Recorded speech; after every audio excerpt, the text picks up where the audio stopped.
Welcome, everybody. Go ahead, Alan. I didn't mean to cut you off. How you doing? Oh, no, you go right ahead. I'm just waving. All right. Welcome, everyone. Another episode of Heavy Metallurgy. Hope you had a good week. It's Friday, episode 198. We're careening towards the big 200. Alan, how was your week? It's been okay. The weather down here has been really weird. It goes from very cold and rainy to like 80 degrees and 24 hours later. So everyone's a little messed up in terms of sinuses and stuff. Your head can't decide what it's supposed to do. Yep. But yeah, we've gotten through it. Happy Valentine's Day to everybody. Hope folks have had a nice day. Maybe have some fun in the evening, depending on where you're at. And yeah, between Valentine's Day and flu season and just general goings on, Marty and I are taking care of the business ourselves tonight.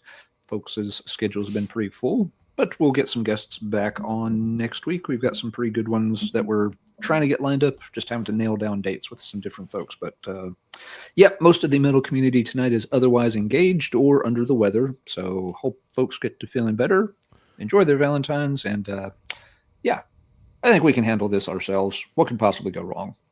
I think I've just been married long enough where, happy Valentine's Day, pat on the butt. That's about it.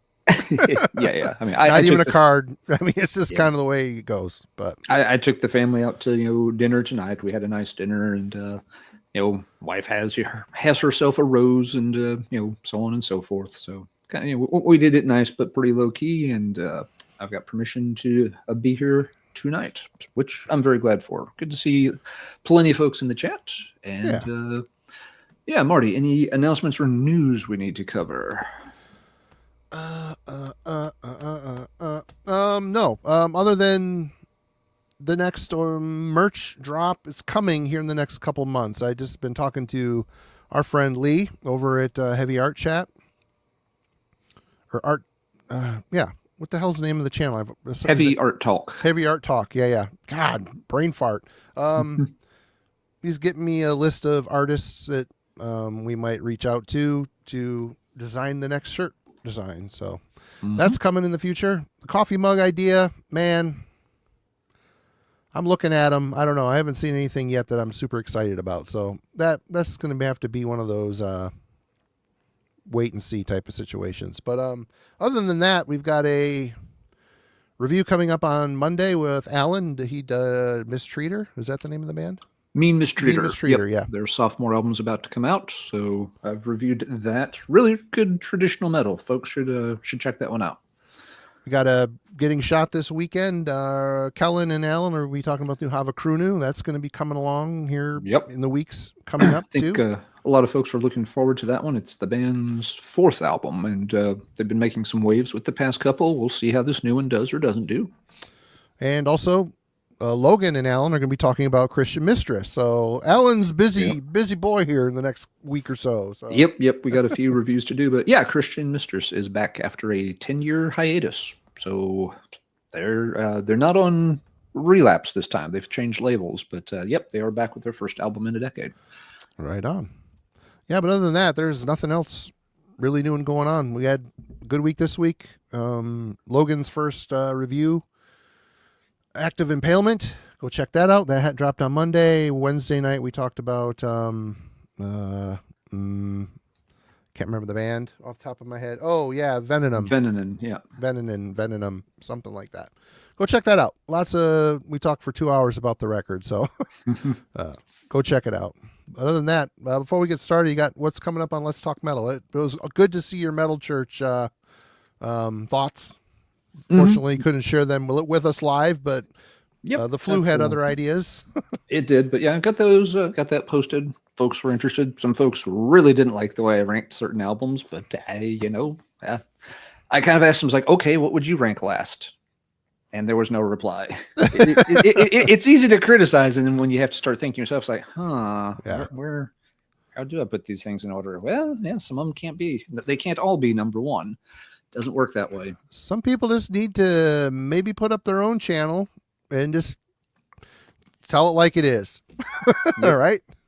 Exactly. But no, for Tuesday, I am posting a response to Thomas's recent video over on Merciful Metal. Know Your Collection. Yeah. Yes, the Know Your Collection challenge that a lot of folks have posted really good replies to. Yeah, I liked his take on it. I liked some of the other takes I've seen on it. And I've kind of been thinking about some of those same issues myself lately about, focusing more on the records you already own, not being so manic about trying to, buy more and more stuff when you've got plenty to listen to.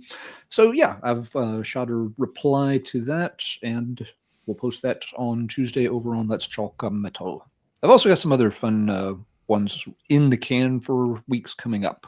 So there'll always be a video on there on Tuesdays as long as I can keep on a ticking. Yeah. And people, if you're subscribed to this channel and you don't watch Let's Talk Metal, come on.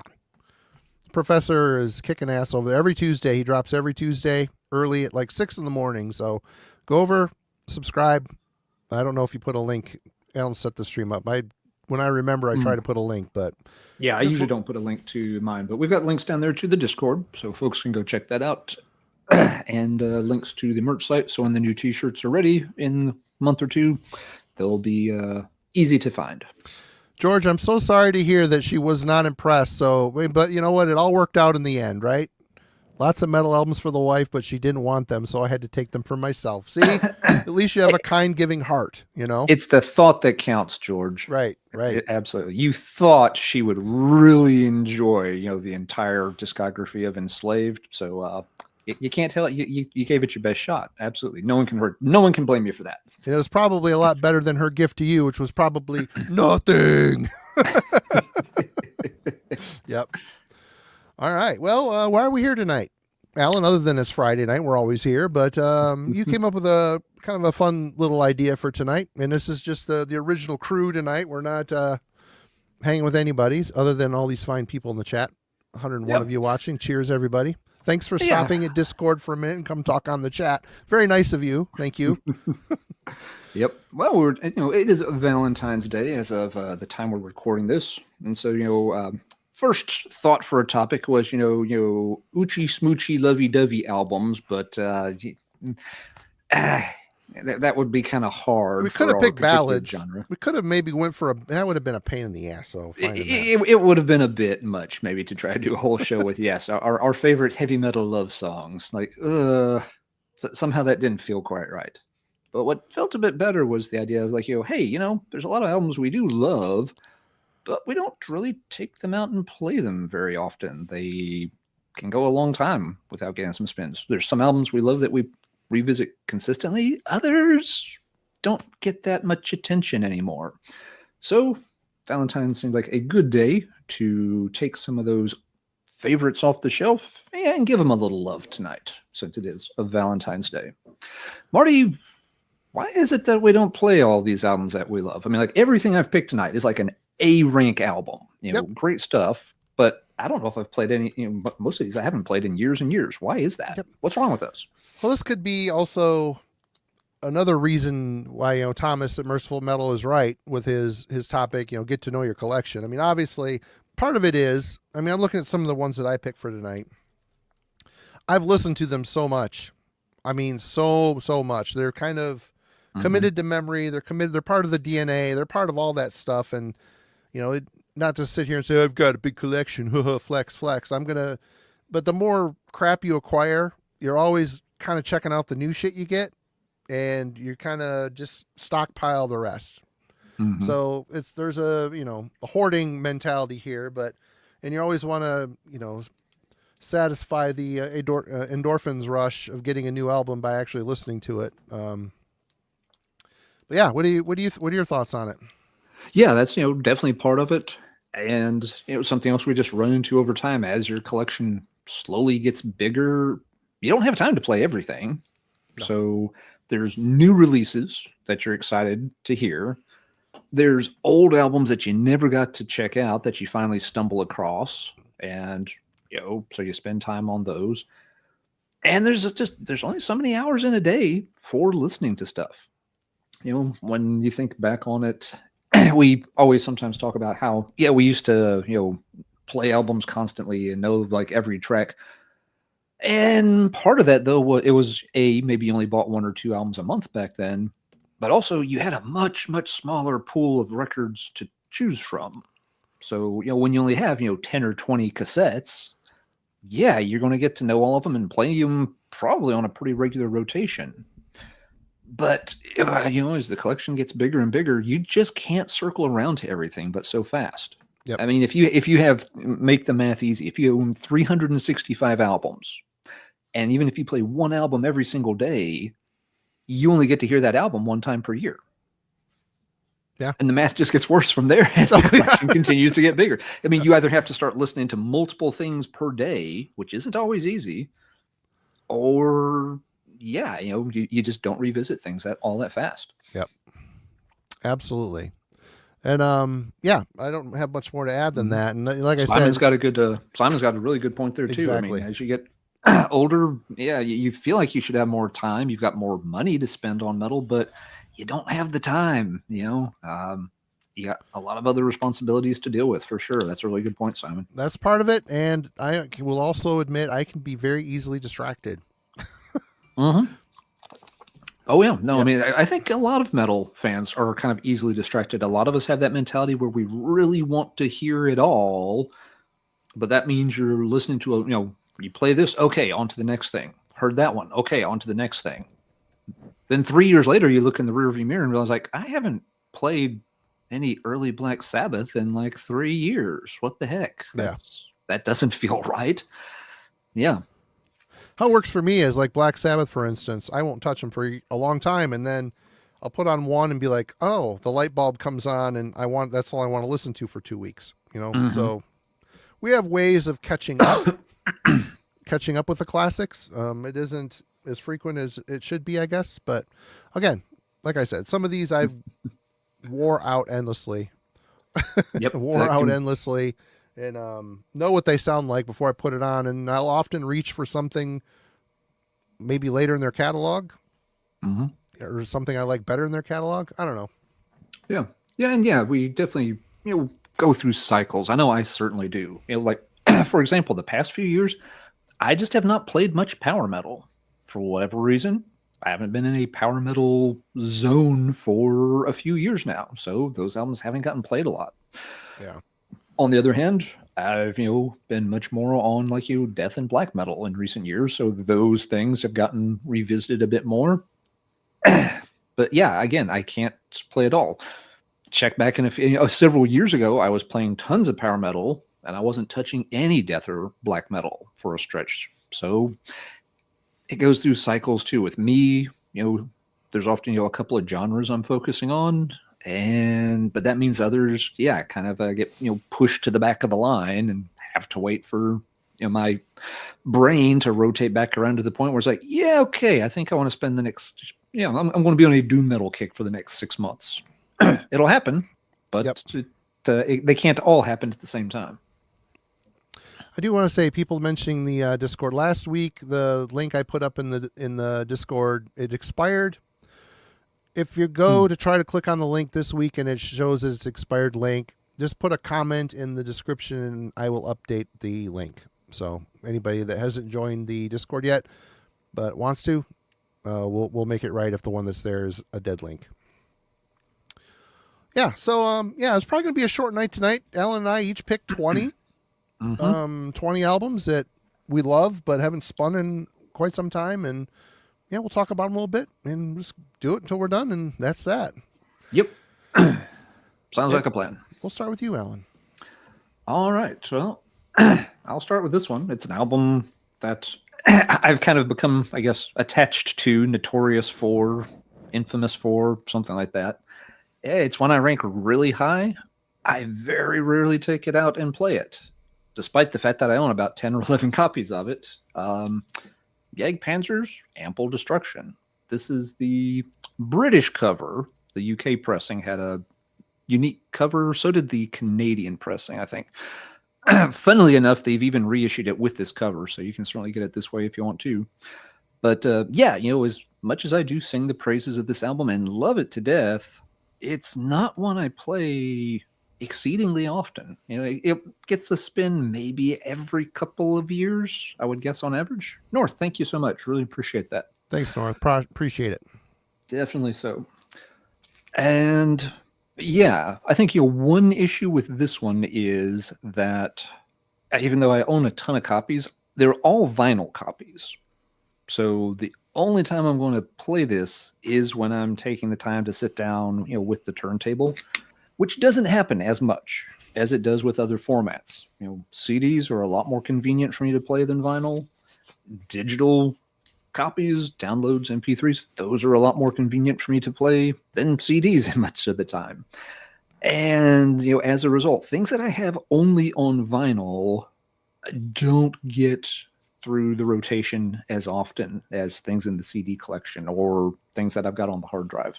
So I think that's part of it with Ample Destruction. It's not an album I'm tired of. When I put it on, I still really enjoy it. But yeah, I think part of it is I just gotta, have the time to sit down, put it on the turntable. And when I've got the time for that, I have to want to hear this album as opposed to one of the other 500 or 600 or however many pieces of vinyl I've got back there behind me. So yeah, one of my all-time favorites, but it doesn't get nearly as much play as one might expect. Yeah, vinyl's a participator sport. You have to be a part of it. You can't just put it on and forget about it. Yeah, and that's what makes it a good thing. You have to be engaged in it. Whereas, in my shop, I'll put on music, whether it's streaming or through a CD, and it's kind of on in the background. But yeah, and that can be a thing too, where you're playing it, but you're not really hearing it. I do the same thing. That is a downside for those other formats. The vinyl, every 20 minutes, you're going to notice that something's changed and have to stop what you're doing and kind of focus back in. So it's an advantage when you've got the time to deal. Zach, Opus is a good pick because I honestly couldn't tell you the last time I willingly went and grabbed an Opus CD off the shelf and put it on. Not that I don't like it. I'm not ready for that immersive experience or want to put that much brain power into something. I don't know. Yeah, that can be a thing with some titles like that. Yeah, that something like that. Yeah, you really do need to listen to it to get something out of it. That doesn't make the best background music. Yep. Yeah. Opeth is one. I revisit Opeth a little more frequently. Man, mainly because I keep giving them chances. And there's a few albums I like, but that's one of those bands that's never really grabbed me. But I do rotate back and give them a chance every year or two. Yeah.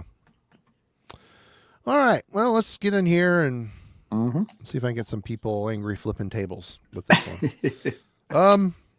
I mean, this to me is their best album, and I just I know it so well. Cause of Death by Obituary. Yeah. I mean, it's Obituary. I got a copy of Incomplete, OG press. I always have the tape of it. I bought it on tape when it came out. Finally got a CD. I listened to that a couple times this year or last year. I don't remember, but that was kind of my Obituary fix for a while. But I just know this album so well. And I rarely want to listen to Obituary. Although I do like the self-titled. I do like the newest one. Pretty okay. I've heard those. It's good.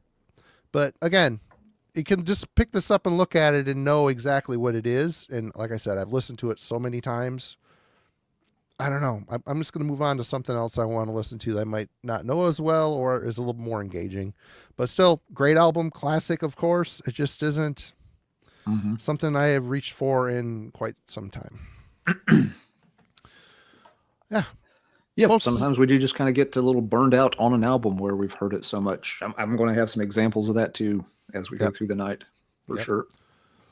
All right, Ellen, we're going to rip through these people. It's going to be a short night tonight. You'll all be smooching your sweetie or begging for a smooch here later. Yep, that's okay. Yeah. Let's see. I'll stick with some more vinyl ones for the time being. Love this album to death. We talk about this band very regularly. I don't play this album nearly as much as I probably should. It's Holy Terror's debut, Terror and Submission. This was a blind buy for me back in the day.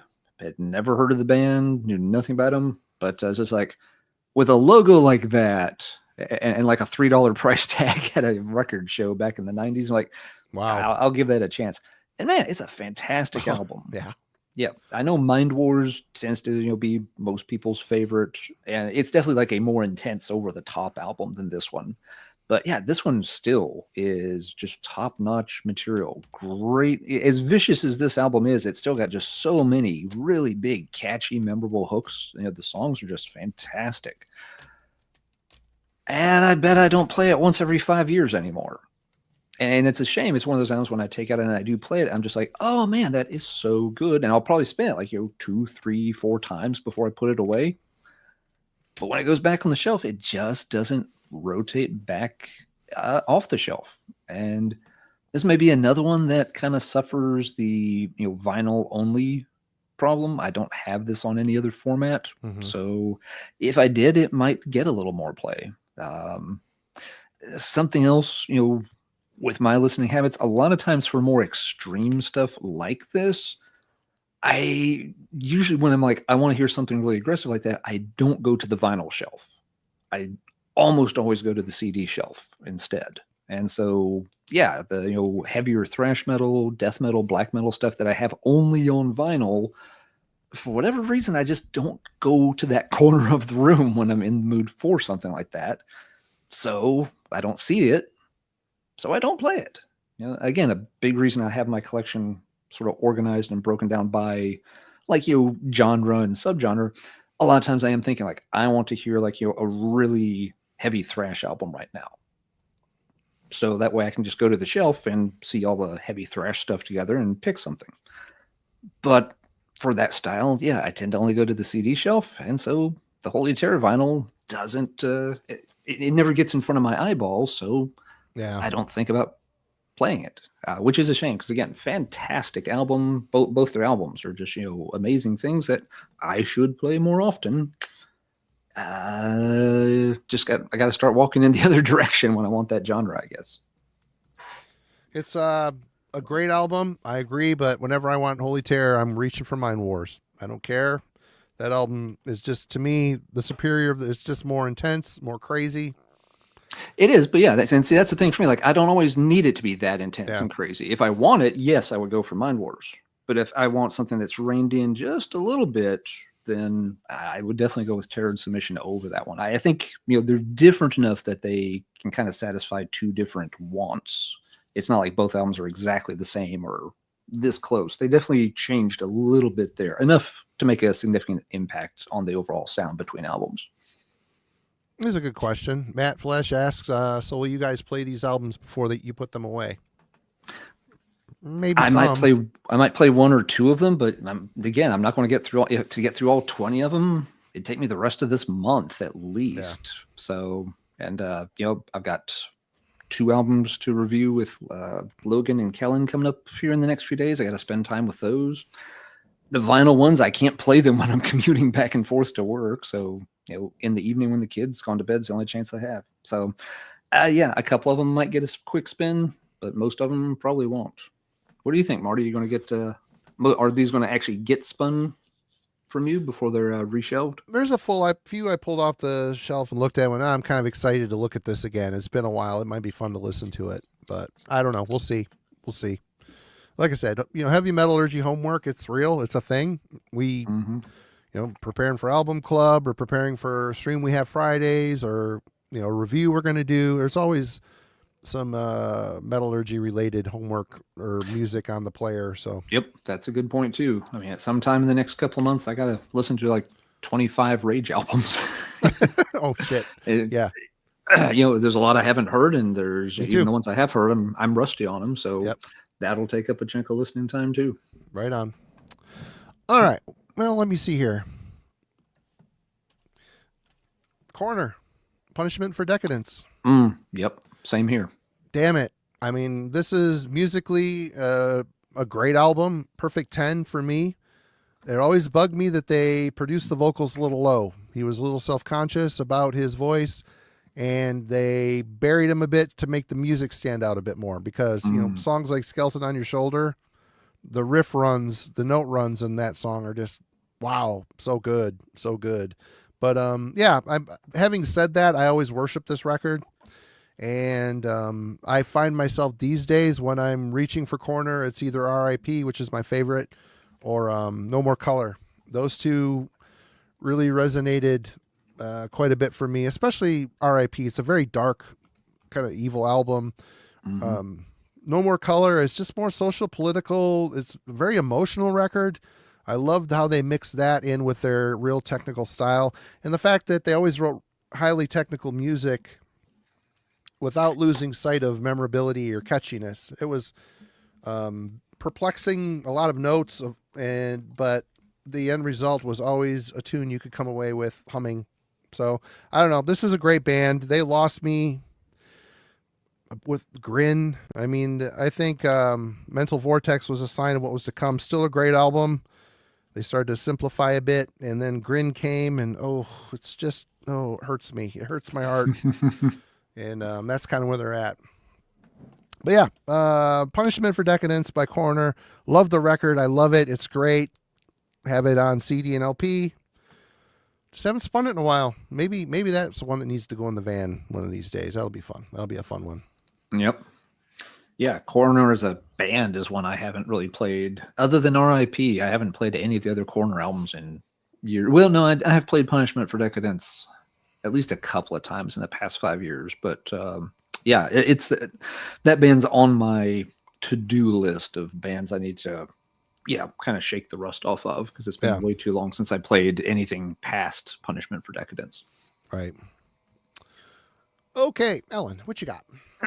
All right, we've got some great classic old speed metal, and looking at it, I have no idea when the last time is I put it on the turntable. Agent Steel, Skeptic's Apocalypse. Ooh.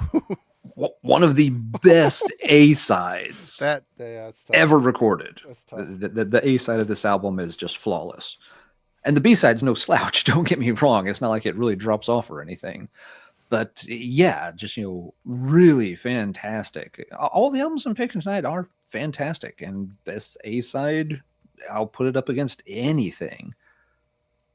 But still, just don't play it very often.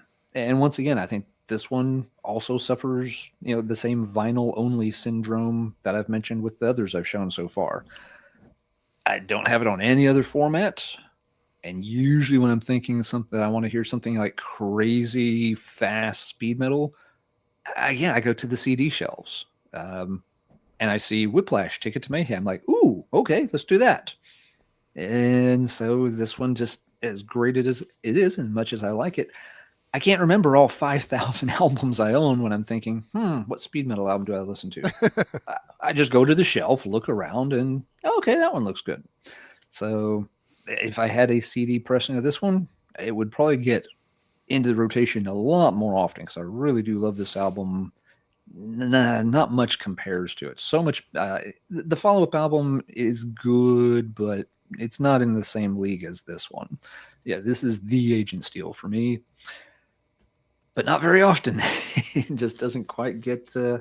again, it fits perfectly for tonight. It was one of the first ones I thought of. Love the album, just rarely play the album. Hey, Bob. Haven't seen you out here before. Thanks a bunch. Appreciate that. Thank you. Hope you're enjoying the show. All right, Marty. Time for your next one.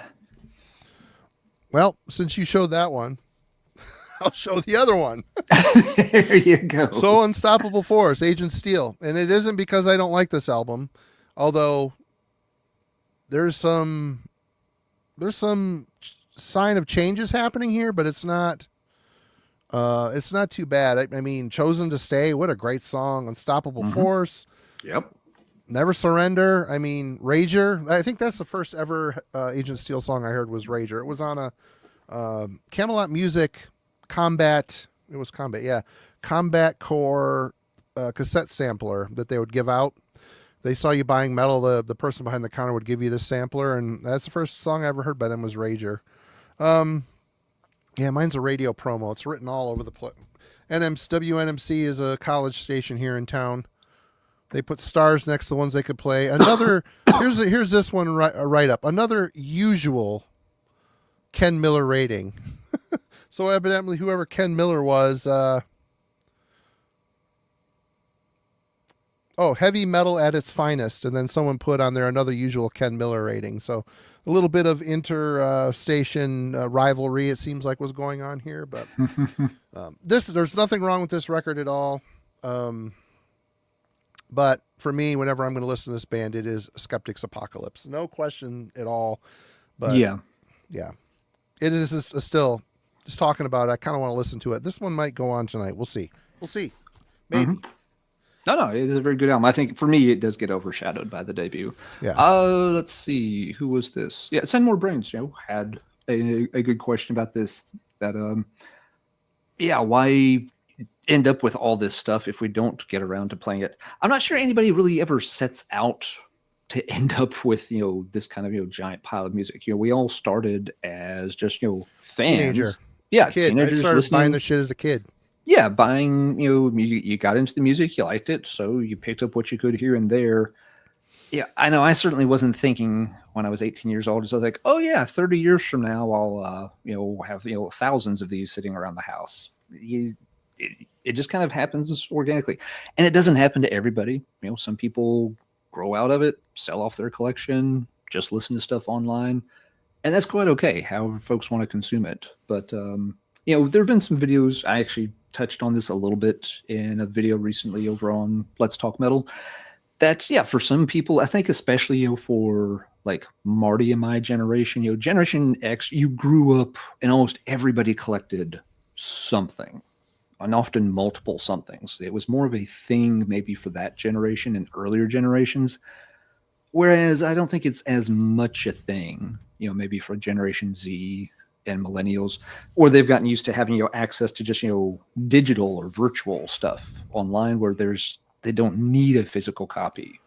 We got used to, if we wanted to hear these things, in the 80s, and even if you were growing up in the 90s, if you wanted to hear it, you had to get a copy of it. There was no listening to it on Spotify or YouTube or anything. So yeah, I think a lot of us just have that collecting mentality from growing up and from not having access to this kind of stuff without having a physical copy. Yep. Anything, thoughts there, Marty? I agree 100%. And I think the digital, the rise of digital technology is a big part of the younger generation. That's kind of the way it is. They're fine with it, and they have no problem with it. And as things keep going here, money gets tighter and tighter. I don't really foresee my kid having a ton of money, especially around here. The cost of living around here is so high. Oh yeah, I don't see him having a lot of spare change unless he becomes suddenly a rocket engineer, which probably not going to happen. But yep, I mean space too. I mean space. You have to have a place to keep all this stuff, and that's a big challenge for a lot of folks. Those are really good points. But good questions, Some More Brains. I haven't seen you on here. A lot of new people tonight. Cheers to all you new folks. Hope you enjoy yourselves and stick around. Subscribe. Helps out a bunch. Usually we would have a guest on, but this evening everyone is lovey-dovey or totally sick and under the weather. So it's just Marty and I tonight. But also, Mike, thank you very much. Thanks, Mike. Always good to have you in the chat, and appreciate the donation there. Very nice of you. Appreciate it. All right. So that was me, and back to you. Back to me. Okay. Well, let's see. I see your Agent Steel and raise you, Agent Steel. What do you got now there, Mr. Magic the Gathering guy? I've got a question for you, Marty. Yeah. It's a serious question. Okay. You got to pay attention to this one. I'll try. Okay. Now, if there's numbers in it or math, you're going to lose me real quick. I'm just going to put it out there. No numbers. Okay. No math. Just 3 words. Mm-hmm. Are you morbid? Dude, I have that in my stack too. Do you? Yeah. Okay, we'll just talk about it together then. Yeah. Celtic Frost, Morbid Tales. Sorry, the glare here on this one's kind of bad. But yeah, love early Celtic Frost. I can deal with some of the later Celtic Frost as well. Not all of it. Their Celtic Frost catalog can be a little hit or miss for me. But yeah, Morbid Tales is fantastic stuff. It is. It still harkens back, to the rawness of their Hellhammer days, which I'm fine with the Hellhammer material too. Yep. But yeah, it's definitely cleaned up some. They've started to actually get a little more of a unique identity. They kind of know where they're going, even if they're not there completely on this album. But that works out really well. It's almost like a transitional album that hits the mark better than the things on either side of it, because again, eventually this band got a little too arty-farty for their own good, in my opinion, not everybody's opinion. And the Hellhammer stuff, it is really primitive and crude, and that's not going to appeal to everyone either. But this is kind of a sweet spot in between those two things. And I used to play this a lot. This was one of those things I had dubbed on a cassette, and it was just in my Walkman pretty regularly. Even 20 years ago, I would play this a ton out walking and stuff. But yeah, it's been a minute, and by minute I mean, good Lord, there's a chance I have not spun this album in the last 10 years. Can't swear to it because I don't have records on everything I play every day going back that far, but there's a chance I haven't spun this in about a decade, which is really sad now that I say it out loud, because it is a really fun listen. But you said you've got it in your stack too, Marty. Yep. Why aren't you spinning Morbid Tales these days? Kind of the same reason. I mean, I've listened to that album so many times. Someone mentioned it lives rent free in your head. It kind of does. Mm-hmm. And I tend to watch a lot of YouTube. I don't watch network television really anymore, or watch anything else. It's YouTube. And I like watching concerts, so I watch these bands live a lot. And honestly, the last time I listened to Celtic Frost, it was Monotheists. I ended up really loving that record. I thought that's a great album. That was an album that they finally come to grips with their evolution. They figured it out. They actually wrote an avant-garde piece of metal that suited them and was accessible. Yeah, I never listened to Into the Pandemonium. That record bothers me. Always has. But, Morbid Tales, to Megatherion, I mean, all these records are fantastic, and I've just listened to them so much. I just have. I haven't listened to Triptychon in a while either. I don't know what it is or why. It's not because I don't like it. I think this stuff rules. But again, it's a classic. I've lived with this album since I was a teenager. I've spun it so many freaking times. Yeah, it was, Mike. 100% agree here. Yeah. Monotheists, you're right. They kind of, they got the arty part right on that album without sacrificing the heavy part. Correct. Yeah. And even the experimental stuff is really gut wrenching and emotive, and it really hit on a lot of levels. They really did a great job on it. And so, whenever I wanted to listen to that band, I was grabbing that record. Oh, Noah, you'll see the light one of these days. You will see the light, and I'll be there to scoff at you. But yeah, why don't you go again, Alan, since we both had our turn with that one. Sure. Let's see. We're kind of sharing the same brain right now, so we'll see what happens with the rest of this. Yeah, this one. Now, this one I have played pseudo recently, but there's been some big gaps between when I play this one. In the Nightside Eclipse by Emperor. I feel like this one's a case of I have to be in the right mood for this. It's a fantastic album. It's one of the first black metal albums I ever heard and purchased. So, made a big impression. But, it's a very big kind of grandiose sound. It's a pretty intense listen. And I'm just not always in the mood for that. And, again, over time, there's a lot of other albums that kind of scratch this same itch. So now it's got to compete against all those albums. When I'm in that mood, which one do I pick? This one that I've had for 30 some years, or maybe something that, I haven't had as long. So a lot of times we'll be like, I need to spend more time with that newer one, the one that I haven't, been playing for 3 decades. But yeah, it means sometimes Nightside does get bypassed more often than it should. I was trying to remember when I got this album too. I either got it, it came out in 94. I didn't get it that early. Again, black metal was really slow to get into the corner of the Midwest I was living at in the mid 90s. So I think I either got this in fall of 95 or spring of 96, because I got it on a road trip, but I can't remember which road trip. But yeah, got it. Obviously had heard a lot of it before then, really liked the sound, still do. But it's not that it's like an overly proggy or challenging listen. It's just like, it's a pretty deep, dense kind of album. And if you're not in the mood for that, there's no sense in playing it, because you just want to go in one ear and right out the other. So yeah, Nightside Eclipse should definitely get played more often than it does. That's a great record. Yep. Yeah. For me, it's the Emperor record. I know a lot of folks prefer anthems. I get that. I love see that the album appeal. too. They're both good. I see the appeal to anthems. Anthems has grown on me over time. I have some personal issues with anthems we don't need to go back into tonight. So there are reasons that album didn't appeal to me as much as it does to many folks, but it is still a really, really good album. I'm not slagging it. I'm just saying I prefer Nightside Eclipse. Send More Brains has another question here we could entertain as we have time tonight. In your opinion, who is more important to the formation of death metal? Hellhammer, Early Celtic Frost, Possessed, or Cam from Massacre? Okay.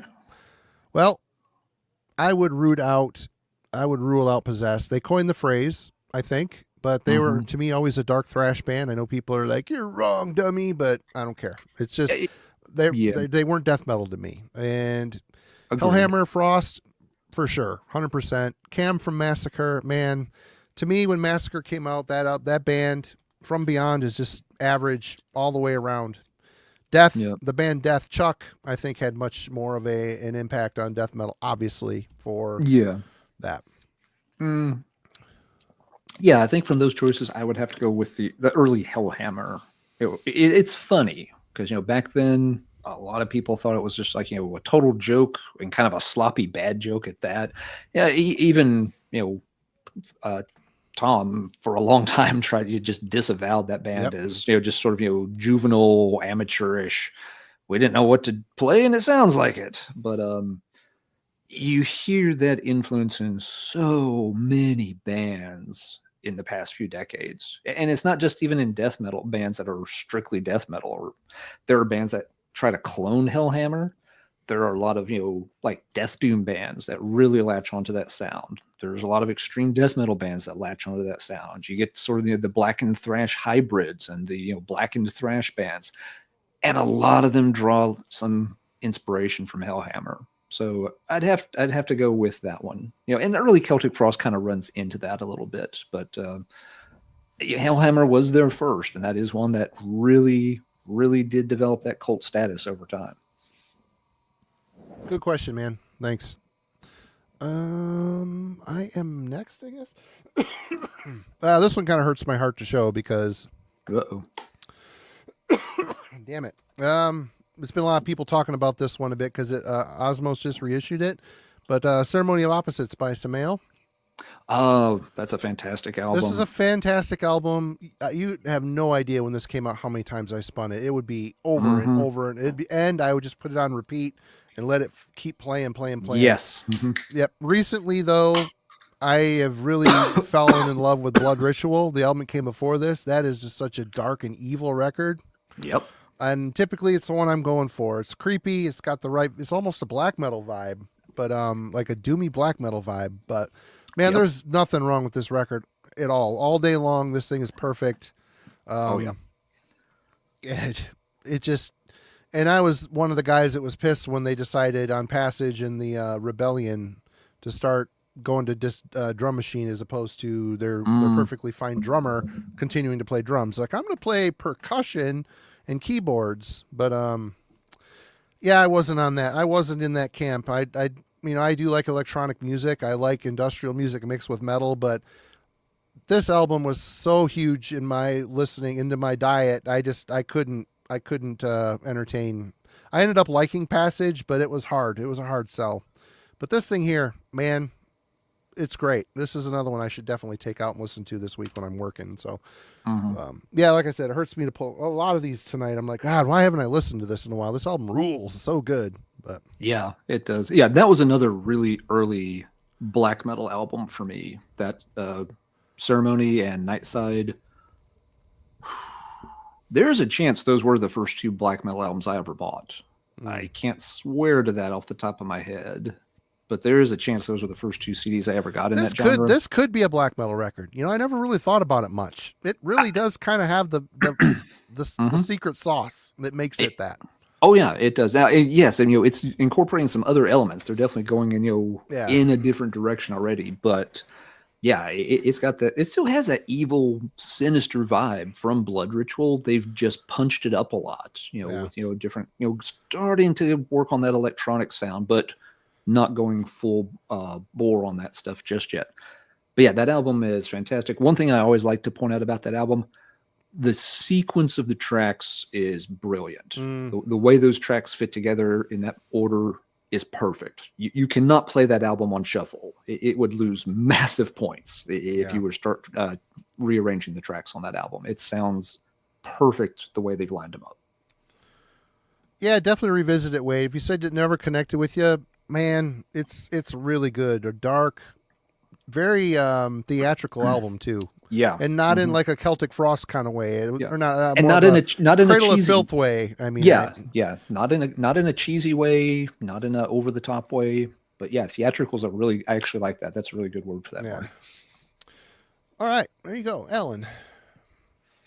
All right. Many people love this artist. I love this artist. This is my favorite album by them from this part of their career, and it rarely gets spun anymore. King Diamond's Abigail. My favorite King Diamond solo album. My favorite story from King Diamond that he's ever done. The first King Diamond album I ever got. So yeah, this one you kind of checks off all the boxes. While I like King's voice, I do go through stretches where I just don't want to hear his voice. Again, it's even though I like it, I have to be in the right mood. And sometimes I'm just not in the mood to hear him, going, high and then low and high and then low and doing the different voices. There are times it's just like, no, I've already got a little bit of a headache tonight, and that's just probably going to irritate it. Let's pick something else that's not going to, mess with the migraine that's already developing. When I'm in the mood for it, though, I love it. And something oddly enough, it doesn't bother me as much in the Merciful Fate material as it does the King Diamond solo material, which doesn't make a lot of sense. But I'll reach for the Merciful Fate material with I Do Want to Hear King. I reach for that a lot faster than I do any of the solo stuff. So yeah, I could have picked almost any of his solo albums as examples of ones that just don't get played a whole lot anymore. He's got a fantastic run of solo albums. We did a deep dive on the catalog a long time ago with Melanie, and yeah, there's tons of quality stuff there. But if I'm not in the mood to hear him, I am really not in the mood to hear him, and it may be a while before I circle around and feel like, oh yeah, okay, now let's fire up some King. So those don't get played real often. Synthetic Life has a good point here. The guitar work in the King Diamond stuff, Andy LaRocque, early on the Andy LaRocque Michael Denner combo, man, it was good. It was a good mix of the old and the new. You got the old style coming from the world of rock, and then you got the more of a modern shredder guitar guy. I mean, the Denner Sherman duo is my favorite guitar duo in the world, but the LaRocque, he doesn't play a wrong note. He's perfect. He's an amazing. Oh yeah. Between him and King, they're just a good songwriting duo, and they put out some really great. Even to this day, they put out good stuff.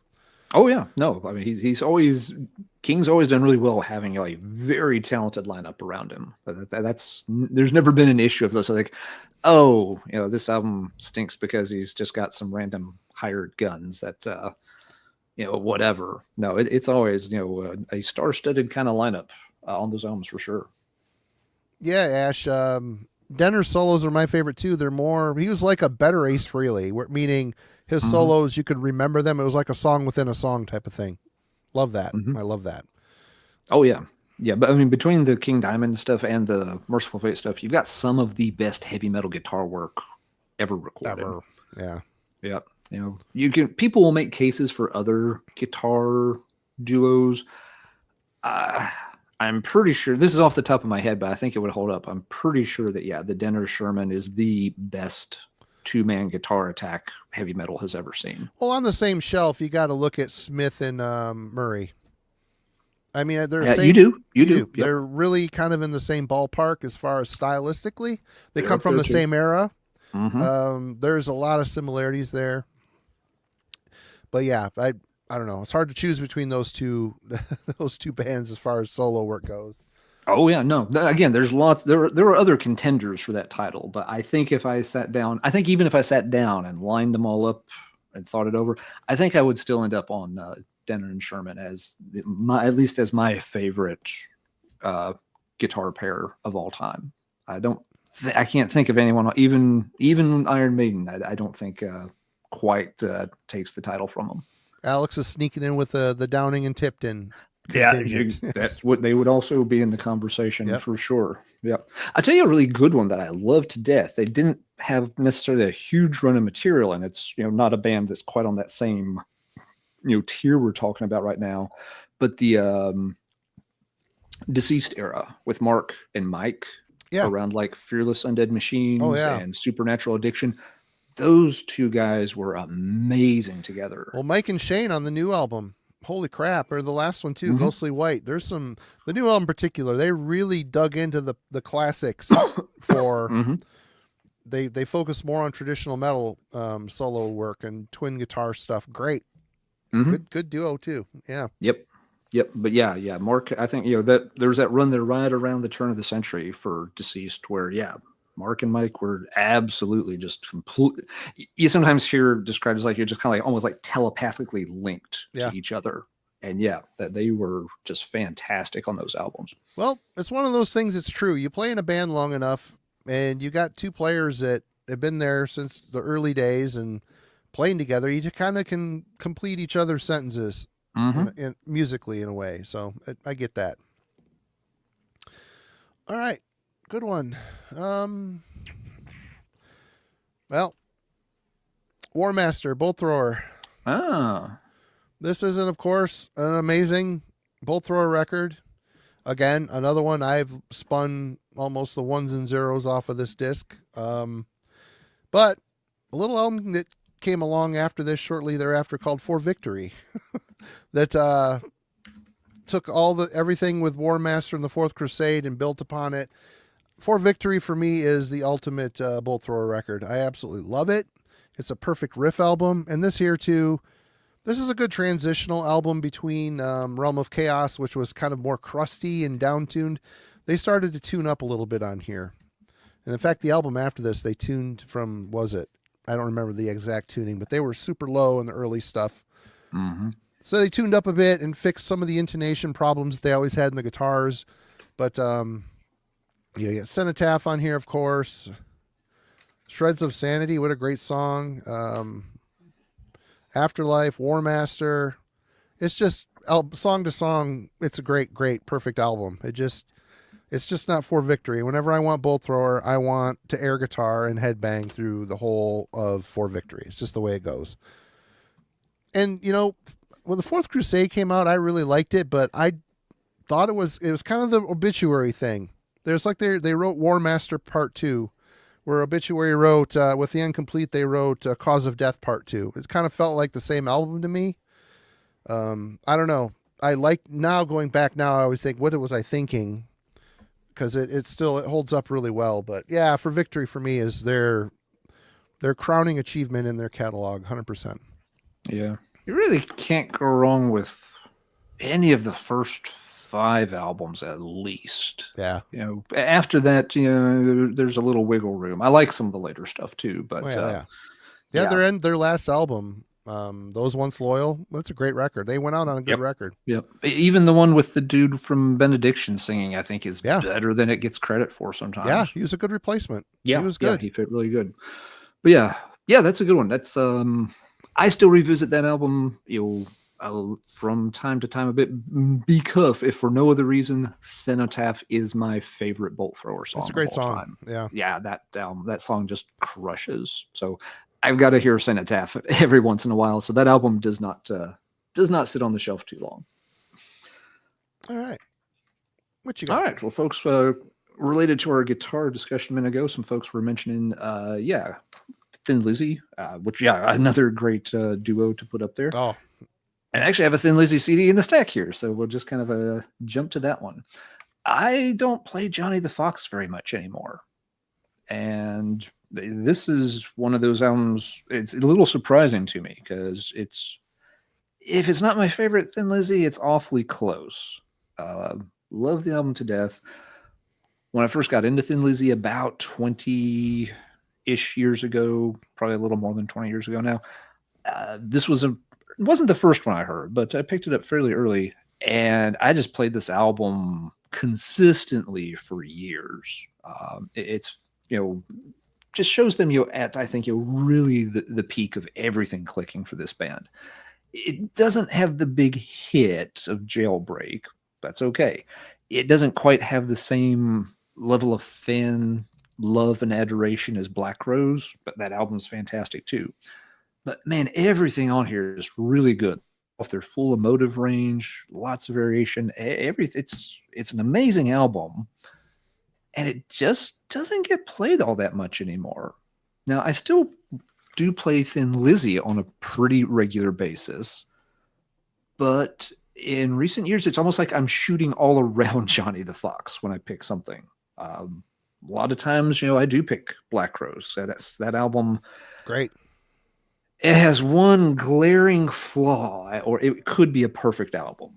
There is everyone knows what I'm talking about. I'm not even going to say it, but yes, barring one total "what the fuck were you thinking" moment on the middle of that album, it might be perfect. At the same time, I also enjoy going back to like Renegade. That's a very underrated album for me. Vagabonds in the Western World has some cool songs on it. That's a little different style too. If Fighting, I know you love that one, Marty. I'm listening to Fighting or Thunder and Lightning for me. Thunder and Lightning, yep, that album, is fantastic. A little different style from the rest of their catalog, but still top-notch stuff. And so, it's almost like there's so much good Thin Lizzy, but in recent years, for whatever reason, I always pick one that isn't Johnny the Fox.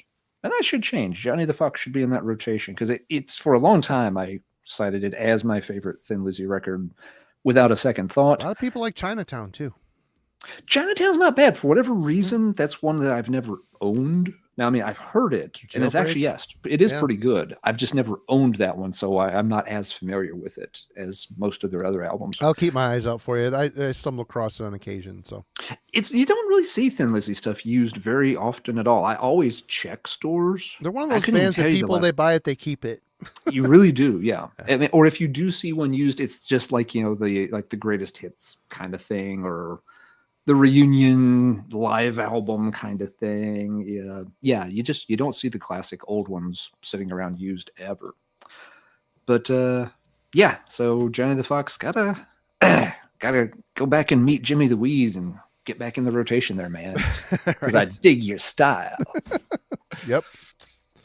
All right, let's keep showing some classics here. And I don't know why I haven't spun this in a while, because this album just absolutely destroys it. Indecent and Obscene by Dismember. Man, I remember when this came out. I bought it probably the week it came out, and it was exactly what I would hoped it would be for a follow-up after Like an Ever-Flowing Stream and the Pieces EP. This thing was... It fit right where it needed to be. They weren't reinventing the wheel. The songs actually got a bit better. Dreaming in Red, there's some stuff in there that you could tell they're embracing their inner Iron Maiden, which is something they would always kind of interject in with the HM2 Swedish death metal thing as they moved further into their catalog, especially on their last album. But I love this record. I love the band photo. I'm not the world's biggest fan of the cover. It's kind of a stupid cover.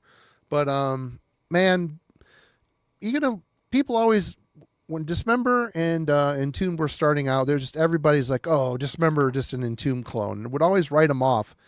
And that always bothered the crap out of me, because Dismember, if anything, they deserve the accolades, because they sounded similar but not exact. They had their own thing. They had their own style, sort of. They've adjusted it. They're a little more sharp and savage than Entombed. And Dismember didn't really lose the plot throughout their whole catalog. Yeah, Maximum Killing Capacity, they tried to follow the groovy Entombed thing a little bit, which they corrected that really quick. After that, they just kind of stayed in the Dismember route. They didn't really... Every album was a solid Dismember record. Really great harmonies. This is no exception. And I've listened to Like an Ever-Flowing Stream. That's in kind of constant rotation. And the self-titled album is one that I like a lot. I listen to that quite a bit. So I'm listening to the front and the back of their catalog and not a lot of stuff in the middle. But this is a sad one. This is a great record. Absolutely ripping. And yeah, they shit on Entombed. They just do. It's really hard if you have to pick, the Keeper Reap. Like an Ever Flowing Stream or Left Hand Path. That's a tough one to pick because they're both good in their own way. But just remember, I rambled on enough on that, I guess. Cheers. All good. Just remember. Yeah. I don't know their catalog real well, so I can't really have much to weigh in on there. Yep. All right. What you got? All right, let's pick something a little more obscure. This is a great album. I never have heard another human being mention it, I don't think. But I played the crap out of it when I got it. It came out early 20th century, I'm going to say 2001. It's a solo album by Dave Feinstein from the Rods. It's a project he had just called Feinstein. He did a couple of releases, if I remember right. This one's called Third Wish. And it's the kind of thing, it seems like a very random album. A lot of times those kind of, when these guys go off and do like, their own self-titled project, it doesn't always end well. But damn, this album is really good. Feinstein's a good guitarist. He kind of gets overlooked because the Rods get very overlooked. He's always got kind of, the evil metal troll kind of look going on. He's a bullet belt for that forehead. I just, way too much leather. And that's just his face I'm talking about. Yeah.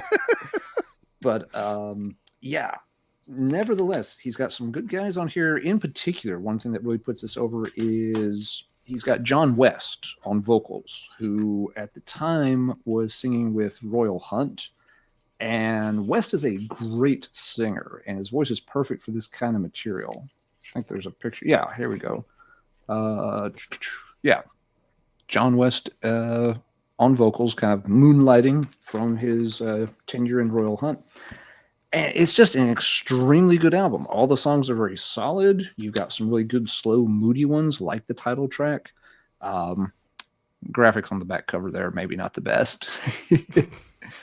Kind of a bit cheesy, but... and to be honest, I don't even know why. This is one of those albums that's like, where did I hear this? Why did I buy this? I don't really know. It wasn't for the name or the cover, really. Wasn't for the name, wasn't for the cover. I'm going to guess that maybe somebody sent it to me in a tape trade very randomly. First I ever heard him talk about it, Mike, so this is a new one. This is a new Alan unveiling. Every now and then, I've got to try to dig out some things. Don't want to show the same albums all the time. And I didn't think I'd ever talked about this one. But I think someone probably sent it to me in a tape trade, just as like a random inclusion. Because I'm pretty sure when I went looking for it, I was like looking for the CD. It wasn't just like, oh, hey, there it is in the used bin. Because I think I ordered it. And maybe from like Amazon or something. But yeah, it's a great album. Feinstein's guitar sounds great. Vocals great. It's just a really good set of songs in just like a very good, straightforward, no-nonsense heavy metal style. So I don't know if they did any more material together after this one. Again, there was like an EP or something around that time that's also quite good, it turns out. And again, I like Dave's style. He's a gnarly guitar player, but just one of those guys that's gotten very overlooked over the years. And this album now kind of gets overlooked on my shelf. While I played it a ton and still love it, still think really highly of it, it's been a long time since I spun Feinstein, Third Wish. So Third Wish alludes to the fact that might be their third album, or is it just it's a possibility, but I don't think it was. I'll double check. Let's go over and let's check the mothership and see. I don't think they got 3 albums out. If they did, I'm going to be surprised. Let's see here. So Feinstein, technically listed as still active. No, they did 2 albums. Third Wish. This one came out in 2004. And they've got a Hail and Farewell, a tribute to Ronnie James Dio in 2017. Apparently, according to Alex, Third Wish is the closest thing David got to his cousin Dio.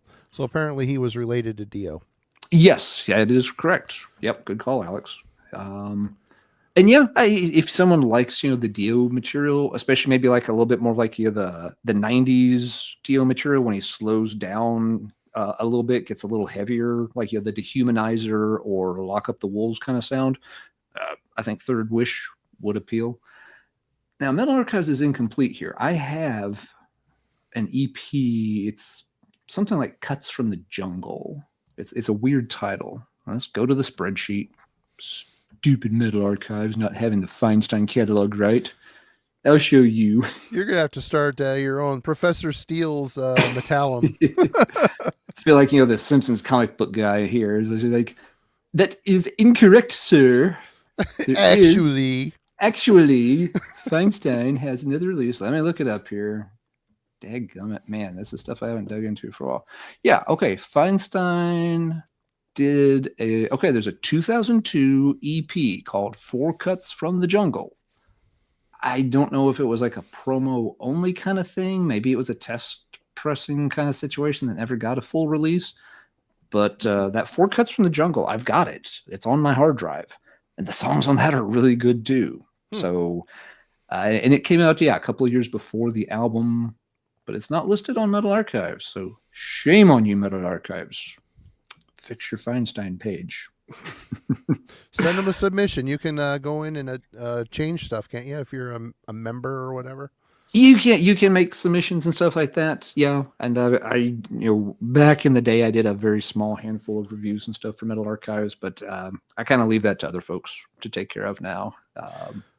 Nick, I came to Matt. I mean, we see how extensive the Metal Archives is, and it's not complete by any means. Can you imagine doing a punk version of that? Holy crap. It seems like that would be cool. 10 times even more bands. It's hard. It's amazing. Mm-hmm. It'd be quite an endeavor. Mm-hmm. You'd have to open it up to the public to add to it, build the framework and let people add to it. Hope for the best. I mean, that's the only reason Metal Archives, works the way it does. Yeah. Nobody, not even a small group of people could build one of those from scratch, even as long as Metal Archives has been around. I mean, they've had a lot of folks contribute. I'm poking fun at them for not having the Feinstein EP. I'm not seriously pissed about that, but no, that would be a cool resource for sure, Nick. But all right, Marty, let's let you show another one. I'm going to look on Discogs. I want to see if they've got the Feinstein EP.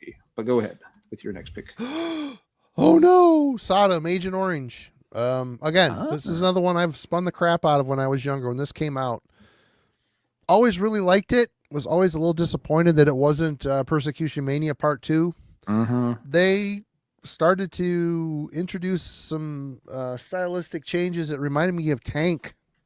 Again, not a bad thing, but it just I don't know. It just seemed like an aggression let down from Persecution Mania. And what do we got on here? Agent Orange, of course, probably the most aggressive song on here. Tired and Red, Incest. I mean, it starts off banging. Then you start getting Remember the Fallen. That's the Tank kind of vibe. Oskabumped. Don't Walk Away. That's a cover, isn't it? I don't remember. I think it's a Tank cover, isn't it? Well, that makes sense. But yeah, it's been a while since this has hit my player, which is a bummer. But every time I'm going for Sodom, it's Persecution Mania. I don't listen to the early stuff that much. I don't listen to much after. I have a few of their albums that came after, a good chunk of them actually. Tom's voice started to fluctuate. I like the grovelly, deep, croaking Tom Angel Ripper vocals, not the punky yelling type style. Never liked that, and they kind of went for a while into that realm. Good music, but just kind of shouting and hollering. And I know he's kind of gotten back into the croak again, but this is a good album, of course. It's a classic. It just isn't Persecution Mania for me. Yep. So Thanks, your Wade. copy has Don't Walk Away on it? It's a Steam Hammer pressing. Okay. It's not this could be a reissue because I had the tape of this when it came out. Yeah. I'm trying to think. I don't recall if my copy has it or not. I'm looking over here at some different copies on Metal Archives. Because when you said that, I'm like, that's a Tank song, and it makes sense. Yeah, it's a Tank cover, but yeah, it's a bonus track on some versions. It looks like this version also has a ton of live tracks added to it. Okay. Thanks again, Wade. Second favorite thrash metal album of all time. Every riff album is an app. Yeah. I'm glad you like it, Alex. That's cool, and I like it too. Tapping the Vein. I had a hard time finding that back in the day. I just got it on CD probably in the last 5 or 6 years, and it's a ripper. What a great album for sure. Very aggressive, which is kind of the direction I think they needed to go at that point. But anyway. No, that's a good pull. I'm kind of on the same page with Agent Orange. While it's a very good album, for me, that's the point where Sodom lost a little bit of, they kind of lost some of their Germanic thrash sound and started to sound more like a Bay Area thrash band. They did it well, but all of a sudden the albums to me felt more like something I would have heard coming from, like a band like, Metallica or Testament, and less like something that would be coming from a Destruction or a Creator. Which, hey, they weren't in California. It may have made them more unique and more popular in Germany that way. I don't know. Right. Yeah. But yeah, that's always the first thing that always pops to mind for me with Agent Orange. It's like, that's where, like you said, they went from Persecution Mania, which is a killer album, to Agent Orange, which is a really, really good Bay Area thrash sounding album. All right, let's pick something. Let's see. The last one was Obscure, and Discogs doesn't have this Feinstein EP listed either. So, what the heck? I don't know. I have to do some more digging on that. That's weird. That is weird. Yeah. Maybe it was never released. There's a possibility that it wasn't. That it was one of those things that was kind of put out like for promotional purposes only. But I'm still kind of surprised neither of them have it listed. Maybe I'm the only one that has it. Ooh. Don't know. All right, here's a very popular album that I think all of us played a lot if we grew up in that era. And it's still a very good album, but yeah, I never reach for it anymore. Scorpions, Love at First Sting. It's the album for most people from this band. If people can only name 2 Scorpion albums, this is one of them. And it's a fantastic album. It really is. It's got, of course, Rock You Like a Hurricane, which a lot of folks have, heard done enough. That's fair. But I mean, everything else on here is pretty good too. Bad Boys Running Wild, Leaving You, Coming Home, Same Thrill, Big City Nights, Crossfire, Still Loving You, great song to end it on. But for whatever reason, it's one that has just kind of gotten buried over the years. It's another case of, if I'm wanting to hear Scorpions, I'm probably more likely to pick one of the 70s albums. And if I want to hear 80s Scorpions, it seems like I'm a lot more likely to pull Blackout off the shelf than this one. And I don't know necessarily why. I mean, they're pretty comparable in style overall. It's not like Blackout's necessarily better or has something going for it that this album doesn't. And, while I did play it a ton as a kid, looking at it, I don't have that reaction of like, I got so burned out on Love at First Sting, I just don't need to hear it anymore. That's not my brain doesn't have that signal either. So not really sure why this one gets overlooked so often when I'm pulling stuff like this. I will pull different hard rock, if you want to call this hard rock or 80s hard rock or rock metal hybrid, whatever the heck you call it, it's still a fantastic album. And I'm not tired of it, but I wouldn't even hazard a guess on the last time I played it. I don't know what to say. It was really cool hearing our buddy S. Craig Zoller talk about that one in great detail last time he was on the show. Loves it. Yeah. And rightfully so. It's a fantastic album. Yeah. I had no idea. I knew he loved it. I had no idea he ranked it, that highly up there in the pantheon. But it was really cool to hear him go through the album and really break it down in detail as only he can. The cover is bad though. Are you talking about Love at First Sting? Come on, man. You got to give love to the side boob. Come on. Scorpions album covers, there's just, that's always a thing. And hey, Jason, it could be worse. When I originally got it, I got the cassette at Walmart, and Walmart wouldn't sell the side boob cover because that was too racy. This is what you got if you bought it at like a big chain store back in the day. You just got a generic picture of the band. I don't have the tape anymore. I don't know if it wore out or broke or what, but when I got rid of the tape, I kept the J card because it had the other picture. But when I got a CD copy, it has the correct picture. All right. All right, Marty. What else have you not been spinning that you love? I guess the last time I spun this was when we did the dive on them. But up until then, it had been a minute. And it's funny because when this came out, I couldn't stop listening to this record. That would be Taking Over by Overkill. I go long stretches without playing that one too. Yep. And it's not because I don't like it. It's a great record. Mm-hmm. I just prefer Feel the Fire. And whenever I want to listen to Overkill, I'm putting on Feel the Fire. It just is. It's either Feel the Fire, Years of Decay, or Horoscope. Horoscope. Yeah. Mm-hmm. Those are the three I revert back to every time, and it's usually Feel the Fire. But yeah, in fact, when this came out, I was a bit bummed because it wasn't Feel the Fire Part 2. They adhered more to what was going on in thrash at this point. Yeah, they kind of lost the punk vibe a little bit. A little bit, yep. They're definitely a thrash band on this album. They're totally a thrash band on here, and ultimately, it's a good album. It really grew on me a lot. I love it now, classic. But yeah, it's just one of those that doesn't make the player like it used to. Yeah, not a whole lot to say other than great record. But yeah, I mean, what is on here? Night of the Cross, of course. Wrecking Crew, Fear His Name, Use Your Head. You got to have the groupie song.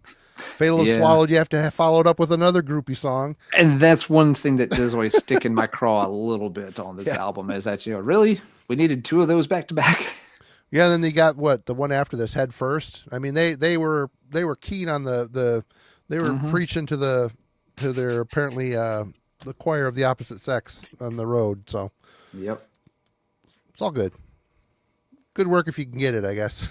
I suppose so. Yeah, and yeah, it's not like it's a huge issue with the album, but it is a little weird that they kind of went back to that well so many times.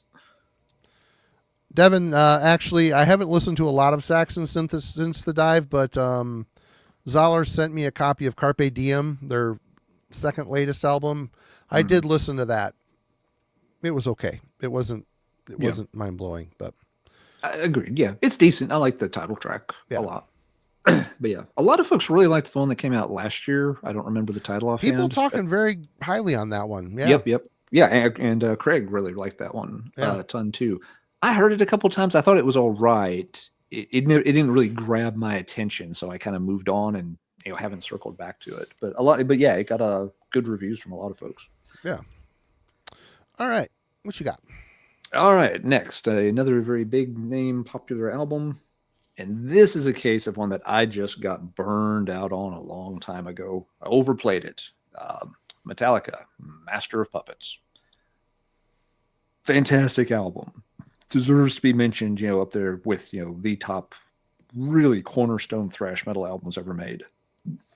Killer songs, Battery, Master of Puppets, Disposable Heroes, Leper Messiah, Welcome Home Sanitarium, Damaging Cry. I mean, the track list literally is just like, a who's who of some of the most iconic thrash metal of all time. Can't argue against any of it. Never, ever play it. And this is just, a matter of when I got this album back in high school, I played it and played it and played it. And played it. We all did. And played. Yeah. Played it. And I can literally even remember it was coming back from a band trip competition thing because I was in marching band in high school, and driving back late at night and playing this on headphones on the Walkman, and even at that point I can remember that specific play in particular is just you know what, I think I've probably heard this album enough. And that was, in the early 90s. So 30 years later, it's not gotten a whole lot better.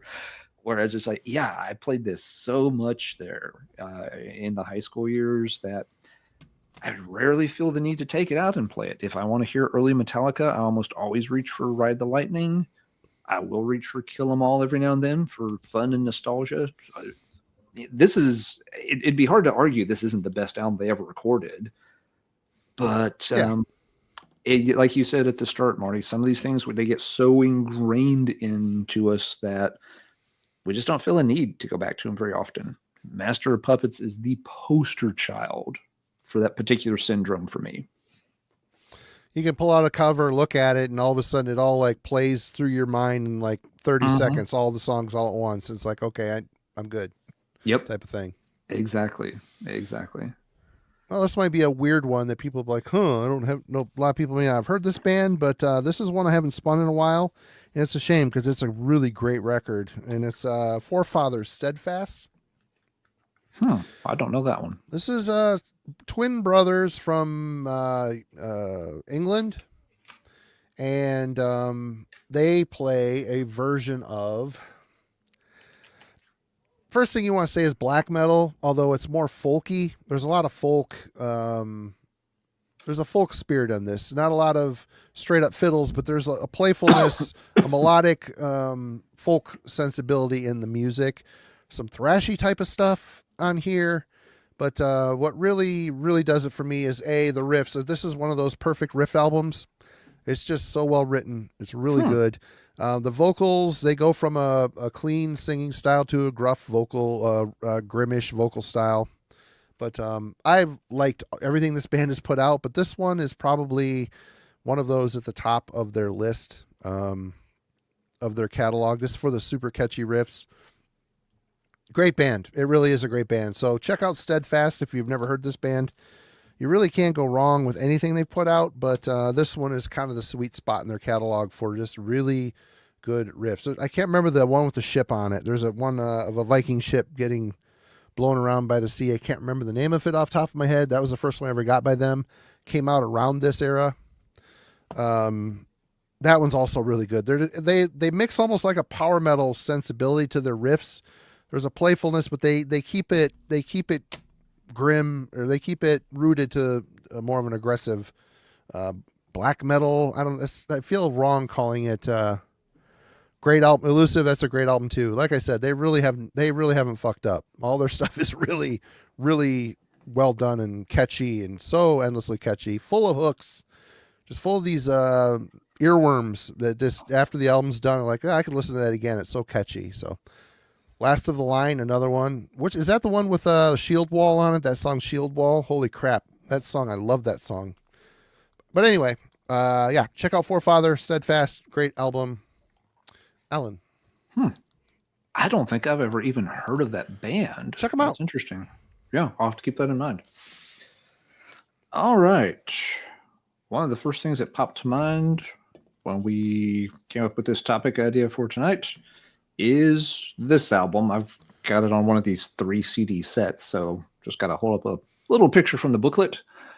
Mayhem, Grand Declaration of War. Mm-hmm. This, of course, is a weird one in Mayhem's discography. A lot of people, it got very mixed reviews when it came out. I was in that small camp of people that instantly loved it and played it a ton for years. I get why some people do not like it. I absolutely do. It's a very different album than what the band had done before. It has some very weird elements that for some folks just don't work. It's, they're not black metal enough or whatever. But for me, it is a fantastic album. It was, it was a weird release, but it was, what was Mayhem going to do? They don't really, up to this point, they had one album. And even that album was in a weird way kind of posthumous with Day Mysteries. I think Ryan Pest, had mentioned Day Mysteries. Don Cesanis is on his list of things he doesn't get back to often. That album, of course, was iconic as soon as it came out. People had no idea if Mayhem would ever do anything else again. I think most people would have assumed they wouldn't. I mean, Euronymous was dead before the album got released. They had, a vocalist kind of hired from another country that wasn't going to become a long-term thing. You had to essentially rebuild the band, and you had to figure out how to carry on, one of the most infamous legacies of any band of the 1990s. And they found a way to do it that I thought absolutely worked. I thought it was brilliant. They didn't try to make Day Mysteries Part 2. I think that would have been sort of a waste of time. Mm-hmm.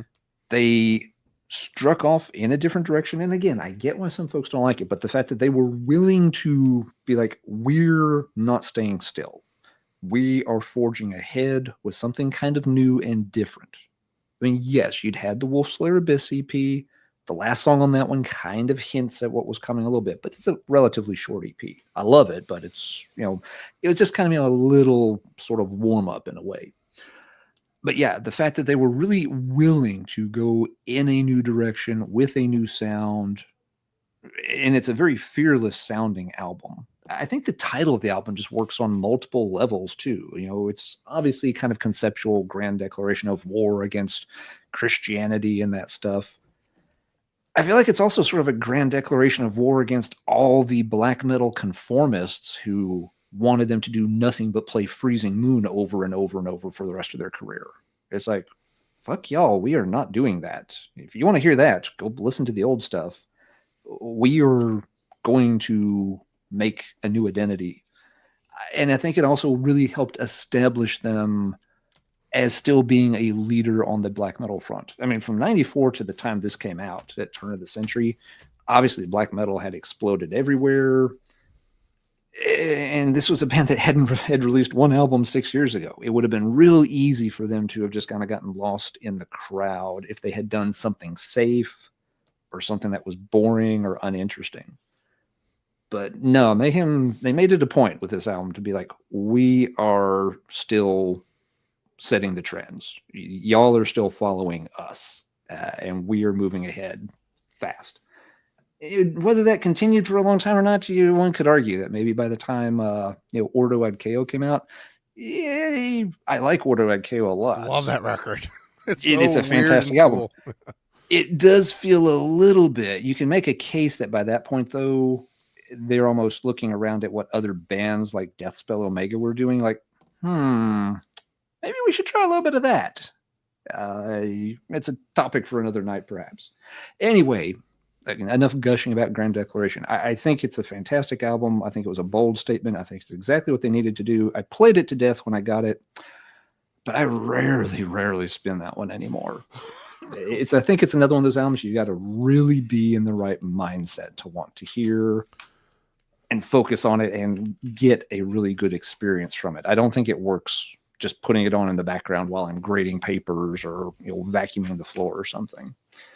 So yeah, a shame. I feel like I should probably be playing more, but that Grand Declaration does not get made all that much anymore.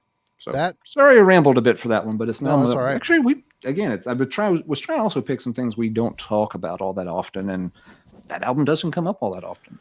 Then that album, when it came out, I hated it. And I was writing for Maniacs at the time. Mm-hmm. Jeff and Zoller, we'd be talking in person about, they would be, dude, it's great. You got to check it out. And I would get all of the, the breakdowns of it, the in-depth breakdowns from Craig about how great it is and why it's great. And then we'd listen to it. He'd act out the whole thing with drums and air guitar, and hated it. But now it's the one I grabbed for first. And it just took me a minute to, if you come at that record as a Marshall Industrial record, as opposed to with metal elements, as opposed to a black metal record, Maniac's voice makes sense on it. Yep. It just does. And that was one thing I hate. I hated his vocals. A lot of people in the chat were saying, his vocals. I get what you're saying, but if you hear it as a Marshall Industrial record, his voice fits really well, and his shrieking is really unnerving, even though it isn't the best shriek in black metal.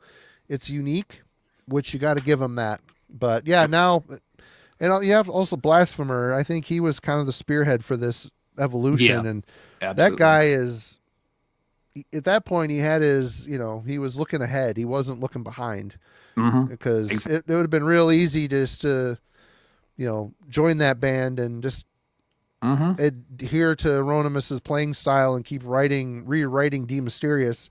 He didn't want to do that.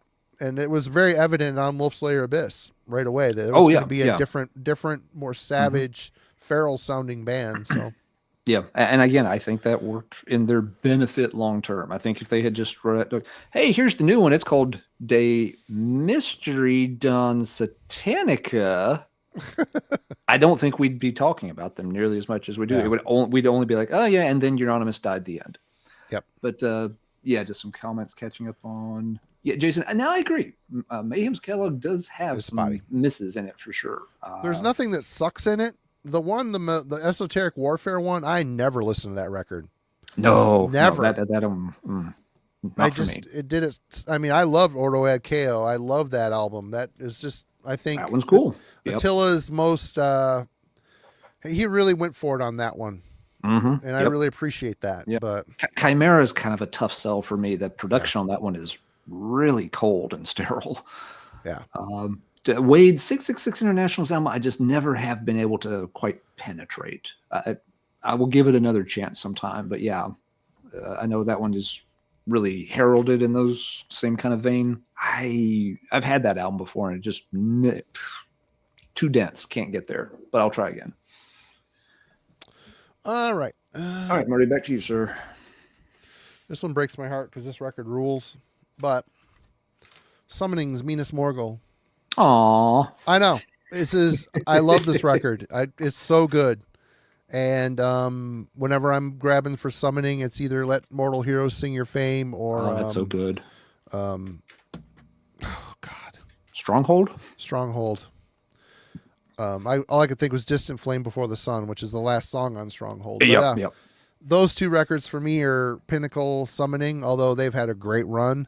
And this album is fantastic. I love this record. When I first heard this, I had never heard anything like this. I think it was probably fair to say for a lot of people, because this band kind of took what Dungeon Synth is.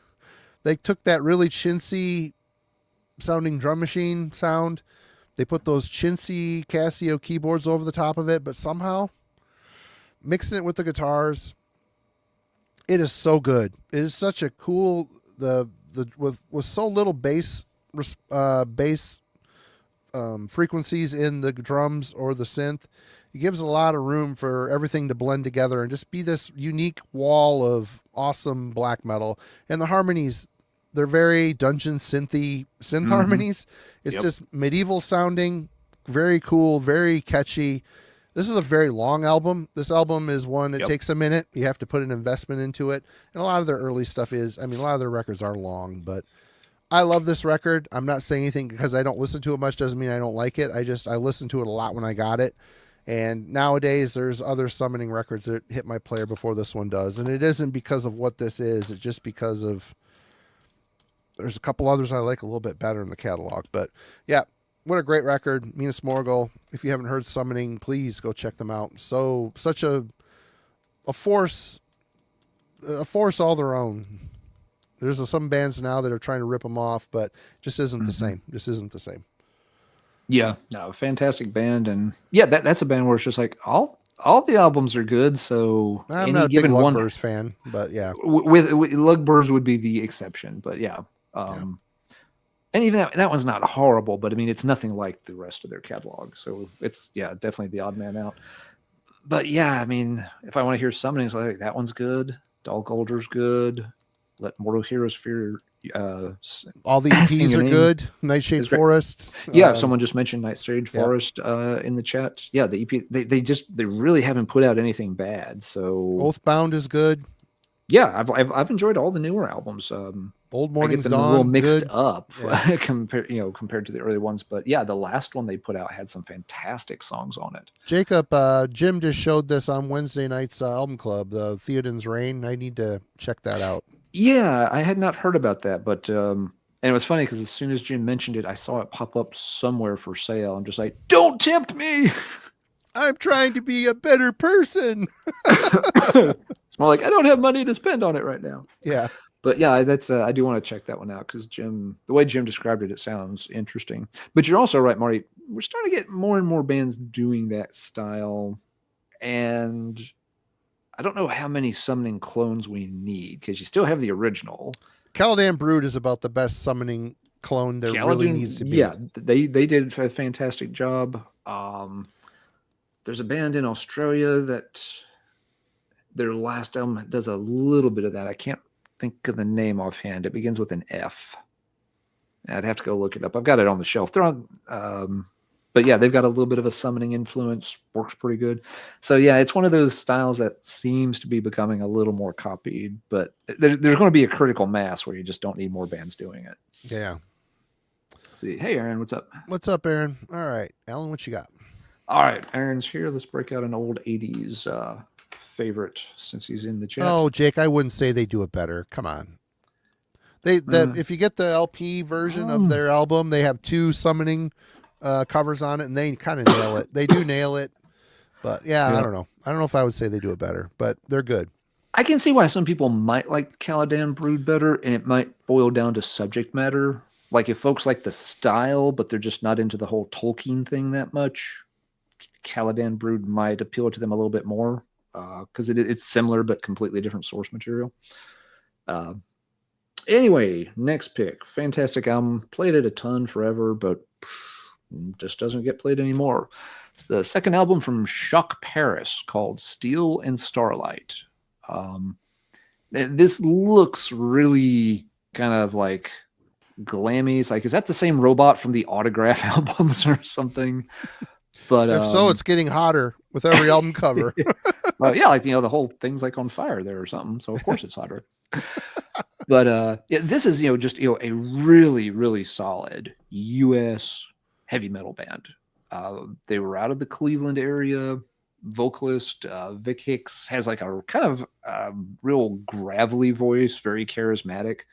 The first one came out on Auburn Records, so that should give, if folks know that label, they'll have a good idea of what to expect from the sound. So yeah, even though the cover art looks weird, even like the band photo thing with all the pink in the background, it looks like an outtake from Cinderella Night Songs or something. But it's a really, really solid heavy metal album. Compared to the debut, they've cleaned up their sound a little bit. This one's on IRS, so yeah, they had moved up a little bit. Auburn was a good label, but it was never a big label. And so, yeah, this one, catchy songs, heavy enough to be metal, but, accessible enough that it wouldn't have been crazy to have heard some of these tracks, get like MTV play if they had done a video or something like that. But yeah, very few people talk about this band. It came up in chat on a video recently, and someone mentioned it's just like, oh, holy crap. I thought this was a French band because they had Paris in their name. Just like, nope, Cleveland, and a damn fine one at that. $1, what a steal. And for some reason, yeah, I $1 got it literally for $1. I've got it on vinyl too, and I think I gave $1 for the vinyl also. Right on. Played it a ton. Yeah, I still just looking at it. I mean, I know a lot of these tracks extremely well. Go Down Fighting, Steel and Starlight, Tokyo Rose, Rocked Out of Love, Exhibit A. It's just really, really solid U.S. mid-'80s metal. It's not thrashy. It's not glammy. It just hits that sweet spot in between. But, yeah, the band never really got a big break. They did a third album that's not particularly good, and I think they've done some reunion stuff. I've heard some of it. It's not that bad. But, yeah, the first 2 albums are magnificent. Nobody talks about them, and even they've kind of get on the shelf. When I do want to hear them, I tend to pull out the debut album more often. I don't know why, but this one just doesn't quite get the spins it used to. Oh, really? That's really cool, Matt. Got to see them in Cleveland at Brave Words Festival. Awesome. Very cool. Yeah, like I said, I'm always leery of bands when they come back and try again, but yeah, the more recent Shock Paris stuff wasn't that bad. All right. Marty, your turn. All right. Well, this album rules. I love it. Grave, Into the Grave. They just, whenever I listen to Grave, it's soulless. That's when Soulless was the one where they started to, again, all the Swedish bands, they'll have to follow Entombed into the groove era, but I thought they kind of nailed it on Soulless. That's a great album, but this is just pummeling Swedish death. It's really great. You'll Never See is also great. All classics. I haven't circled back around to this one in a minute. It's usually Soulless and then You'll Never See. But this is just a pummeling, straight ahead, awesome Swedish death metal album. It's one of the bands that doesn't get as much love as everybody else in the scene, and they were just as active. They're out touring. They were doing the thing. They even toured the U.S. with Samael on the Soulless Ceremony of Opposites tour. Would have been great to see that. I didn't get to see it, unfortunately. I have some bootleg videotapes that someone taped me when I used to video trade back in the day, but I love this one. This is a great band. I should probably revisit. It's just pummeling Sweet Death. Great stuff. Alan. Yeah, never have quite gotten into that band for whatever reason. Don't know why. They never quite hit the mark for me. Yeah, this this is a strange one. It's one of my favorite bands of all time. And it's a fantastic album. But I always pick a different one. Blind Guardians, Somewhere Far Beyond. It's a good album. It's a very good album. I think, yeah, it was the first Blind Guardian album I ever got to hear. My buddy Matt, who watches the show quite frequently, he and I went to the record store in our college town one day. We'd been reading about this band in places like Sentinel Steel Zine. They had no U.S. distribution at the time. And so, yeah, Matt just, we went in. Matt's like, I want to order a Blind Guardian CD. Jim, the guy that worked at the store, fantastic guy. I'll be right back, Alan. Sure, no problem. And so, yeah, Jim behind the counter asked me, was like, okay, looked it up. They had the giant catalog, for, doing special order import things. He's like, well, which one do you want? And Matt's answer was like, I don't care. Whichever one you can get. And Jim's like, okay, that's different. Yeah, he kind of knew us pretty well by that point and knew that we were always trying to find these weird, European-only heavy metal releases. So he's like, well, I'll see what I can do. We didn't know anything about their catalog at the time, but this was probably the most recent one that would have come out. Yeah, almost certainly. But it's also like, their fourth album. So yeah, there were several that he had to kind of, follow up on to see what he could get. And it took a while.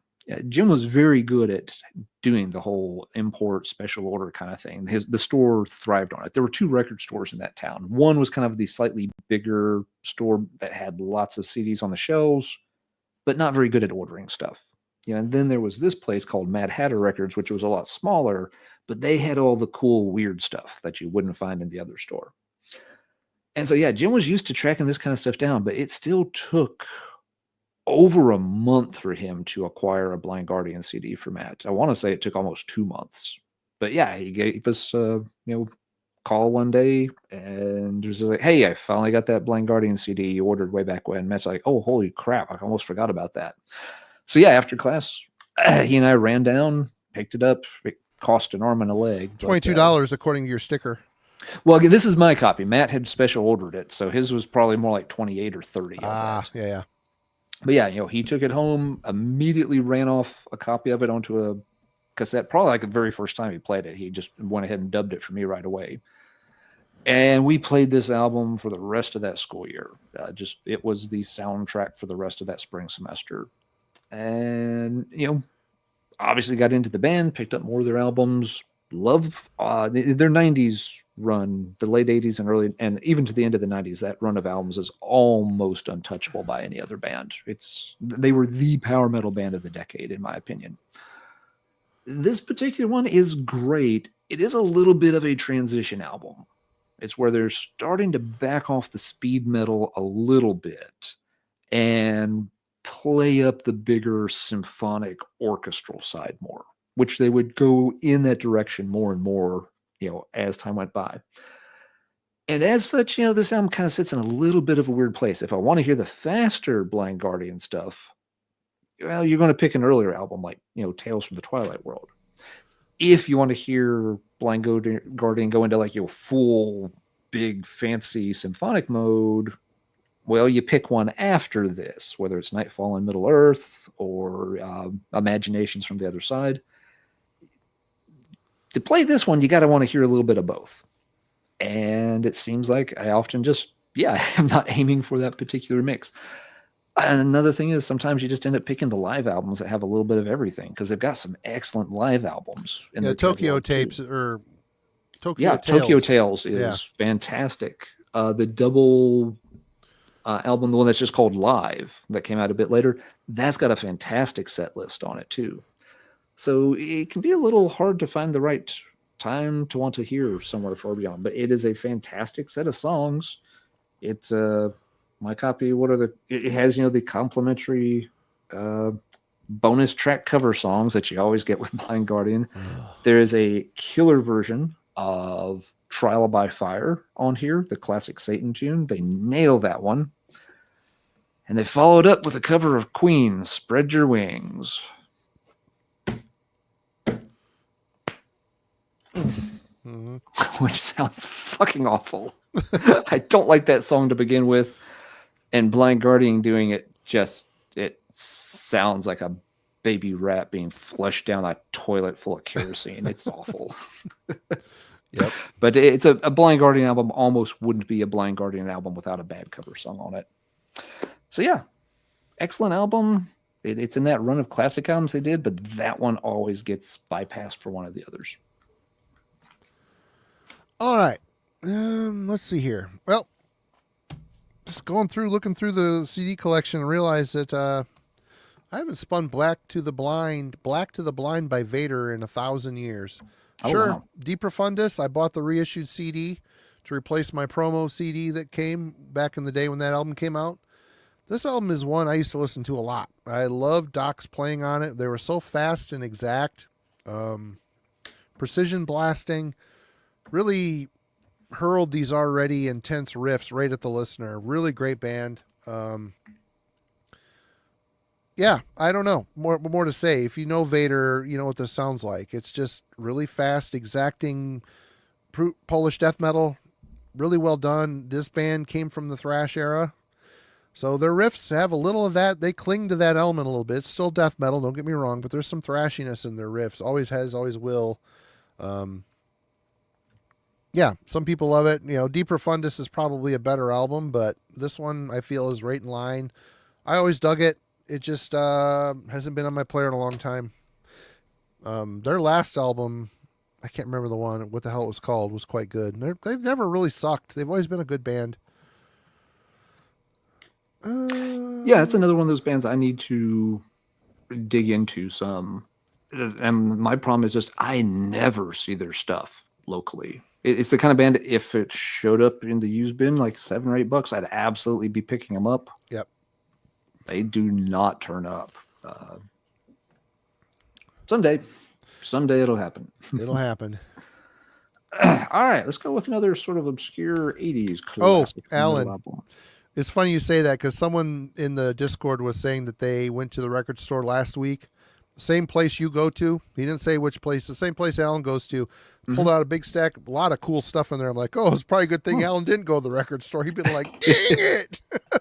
Yep. I don't know. Yeah, I haven't been by there in a couple of weeks. Last time I was there, you definitely had some new stuff, rotate in. Some of it was pretty cool stuff. Just wasn't. It was like really weird stuff you don't expect to see in it, like Demonic Christ CDs. It's like, wow, really? Oh, wow. Weird. Yeah. Okay. Yeah, that stuff was definitely not there last time. Yeah. Oh, I'm glad they made a good find. That's cool. Yeah, very cool. Anyway, sorry to interrupt you. I just wanted that just popped into my head for some reason. Mm-hmm. All right. So yeah, another kind of obscure 80s one. And Aaron knows this album too. We've talked about it before. Burning Star with No Turning Back. The deal on this one, it's Jack Starr's band after he was kicked out of Virgin Steel, allegedly, so the legend says, because he wasn't good looking enough. The other guys in Virgin Steel were pretty image conscious early on, it seems.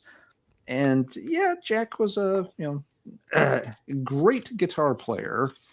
He's not exactly playgirl material. This is him in the middle there, this guy. So he looks like he's related to Vinnie Vincent somehow. a little bit.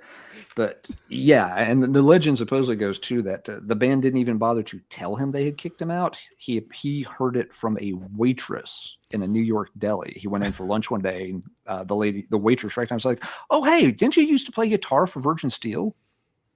And he's like, "What the hell do you mean I used to play guitar for Virgin Steel? I am the guitarist for Virgin Steel." She's like, "No, you're not." How's that for a way to find out that you got kicked out of your band? Oops-a-daisy. Yeah. Yeah, there was obviously a little animosity there for a while between the guys. But anyway, Jack Starr went off on his own, formed Burning Star, which is still a going thing. He still puts out albums from time to time. I don't know many of the newer ones, but he's had apparently a pretty decent run. Todd Michael Hall sang for him. Somebody else has too. Is it Mark Lopes from Metal Church? No, he's sang with Ross the Boss. But regardless, yeah, he's had some good lineups. This album, though, is a little bit of an anomaly from the ones I've heard, because this one has a real European power metal flair to it. And again, this came out in 1986, if I remember right. So it's kind of early for that. I guess you could compare it to some things like Hellstar, where it's just, again, lots of these kind of like neoclassical guitar leads. The vocalist on this one is Mike Torelli. And he sings like in a pretty high register, the way that like, Tony Moore from Thundersteel era Riot could sing. Songs are fantastic. Jack's absolutely on fire, pun intended. And then, yeah, it's the other ones I've heard from around this era, they're okay, but they're not like this. It seems to be one of those things where it was kind of a lightning in the bottle moment, and they just nailed it with this really exceptional set of songs. There is a problem with the album. It's the same problem Blind Guardian had a moment ago. Somewhere right in the middle of this. Where's it at? Stupid font, hard to read. There's a cover song that is a problem. Where's it at? Oh, yeah. Track 3, side A. You've got, a good opening pair. No Turning Back is great. Light in the Dark is great. You're firing on all cylinders. So what do you make the third track on your album? A cover of James Taylor, Fire and Rain. That hurts. That's a tough one to work through. If White Toast was musical, that it would be James Taylor. I don't know if the bread's even toasted. Yeah, or white bread is more interesting than James Taylor. Period. Yeah. One of my roommates in college was a nice guy. He only listened to 2 bands. He listened to Fish, the Phish, and James Taylor. Oof. And those were, he had like 30 albums, and 15 by Fish and 15 by James Taylor. That's all the dude listened to. Just like, you're a nice guy, but I think I know where you're not getting. Why wasn't that in our covers show? You should have pulled that one. That's a good one. I didn't think of it, or I would have, because it's they do a nice version of it, but it doesn't matter. But after that, they get right back on track with Call of the Wild, Road Warrior, and stuff. It is a really good album. Fans, again, of like, more of a European leaning power metal sound would eat this album up. This is a reissue. The original does not have this cover. The original, boy, I should have pulled up. Let me see. Oh, there is a picture of it in the booklet. The original cover did not help move units. This one's okay. It's kind of a generic fantasy thing, but it works. I think this is by the same artist actually who did the cover on Mob Rules, if I remember right. Really? I want to say it is. But anyway, this is what the original cover looked like. Yeah. Yeah, there is Jack, and again, already been kicked out of one band for not maybe being photogenic enough. I'll show them. I'll be on my own cover. I'll show exactly. Them. Can't kick me off the cover of the album when I'm the main guy in the band. I'm the boss. What are you gonna do? Kick me out of my own band? Sorry. Yep. So yeah, that's that did not help this one get out of the bargain bin. This originally for me, it was like I think I'd read about it in Sentinel Steel, so it wasn't like a complete unknown, but I hadn't heard it. I found it again, like $2 used in a record show forever ago. I'm just like, yeah, okay, Sentinel Steel's a really good source. They know what they're talking about. I'll buy it. And yeah, it's an amazing album, but I don't play it very often. It's just kind of gets a little lost on the shelf. I think part of it with that one is it's the only Burning Star album I have. It's the only one I've ever heard that really blew me away. So like, I'm never thinking like, oh yeah, I got to check out Burning Star again. It's one of those B CD. There's like 8 Blind Guardian CDs here. There's a bunch of Accept CDs on this side of it. And it's one of those where it's just like a one-off CD. So I kind of glance past it. It looks like a mini Vincent Mick Mars. Yeah. Yep. All right. Now, this is a bummer to show this one too. And it's not because I don't like the record, but Suffering Hour by Anacrusis. Oh, I almost pulled an Anacrusis. Yep. This is a banger. I love it. Good. Their most aggressive album for sure. Mm-hmm. This is their debut album. But for me, I'm always reaching for Reason, their second album, and Manic Impressions. no, the one with some. Screams and Whispers. Screams and Whisper. I could see the crappy cover. I couldn't remember the name of it. But those are the two. Just before the song "Sound Me Alarm," that was such a great song. But yeah, this is great thrash metal from Kansas. Or no, wait, they're from Missouri. Missouri. St. Louis, Missouri. Yep. Yeah, I've been playing Reason a bunch this week, actually. Love that album. When I was a kid, I loved that thing. There's just an emotional connect. The lyrics, I connected with them a lot at the time, and I don't know. That album was a special record for me. But this is great. I have the Metal Blade reissue. It came out on Active Records initially. I ended up getting it when I had the cassette. The cassette might have been Active. I don't remember. But anyway, check out Anacrusis. They're a very unique thrash band, which typically didn't bode well. The unique bands always seem to have a harder road ahead of them. Can be, yep. As they move forward, they got a bit more proggy, but here they were just straight up thrash with Ken Nardi's vocals. He had a very good singing voice, a good pitch voice, and his screams were just unholy shrieks, man. It's kind of like Darren Travis from Sadus. Yeah, he really should be noted as one of the most insane screamers of all time. Absolutely great. And it just hasn't hit my player in a while. Yeah, it's a good album. It's definitely their most thrash metal album. But even there, I mean, they're showing hints. I mean, they were a cut above the competition even then. Hey, Patrick, how's it going? Patrick, good to see you, man. But yeah, fantastic band. And like you said, sometimes when you're leading the way, everything lines up and you get all the attention. You're remembered as the one who started it all. And other times you have your own unique sound and strike off that way, and just everybody looks at what's behind you. Mm-hmm. It's like, oh, well, you don't fit in with the rest of the pack back there. Yeah, people don't want to be challenged sometimes. They just don't. Sometimes not. Yeah, it's just like, and that was Anacrusis was more of a cerebral kind of band. Weird productions, again, the crazy shrieks, really sort of deep, lyrical matter, a lot of, introspective lyrics and stuff. It wasn't all just, demons and beer and fucking and cars and stuff. Yep. So yeah, a real shame that band never quite got their due, but they're amazing. All right. Ellen. All right, let's do some melodic death metal, which is a genre I like, but when I revisit it, it tends to be for short bursts. Don't know why, but I never get on a melodic death metal kick for like months at a time anymore, which means some of these albums don't get played as much as they should. One of my all-time favorites is The Mind's Eye by Dark Tranquillity. I know a lot of people gravitate towards The Gallery, also an excellent album. Sky Dancer is really good too. Yeah. Sky Dancer is fantastic. This band was fantastic early on. I did kind of lose interest when they got over onto Century Media, changed their sound some, and the album started to feel a little bit cookie cutter to me. They weren't terrible, but they really didn't hold my attention for a lot of spins. But stuff like this, this is just, this is cream of the crop, 90s melodic Gothenburg death metal. But I don't play it very often anymore.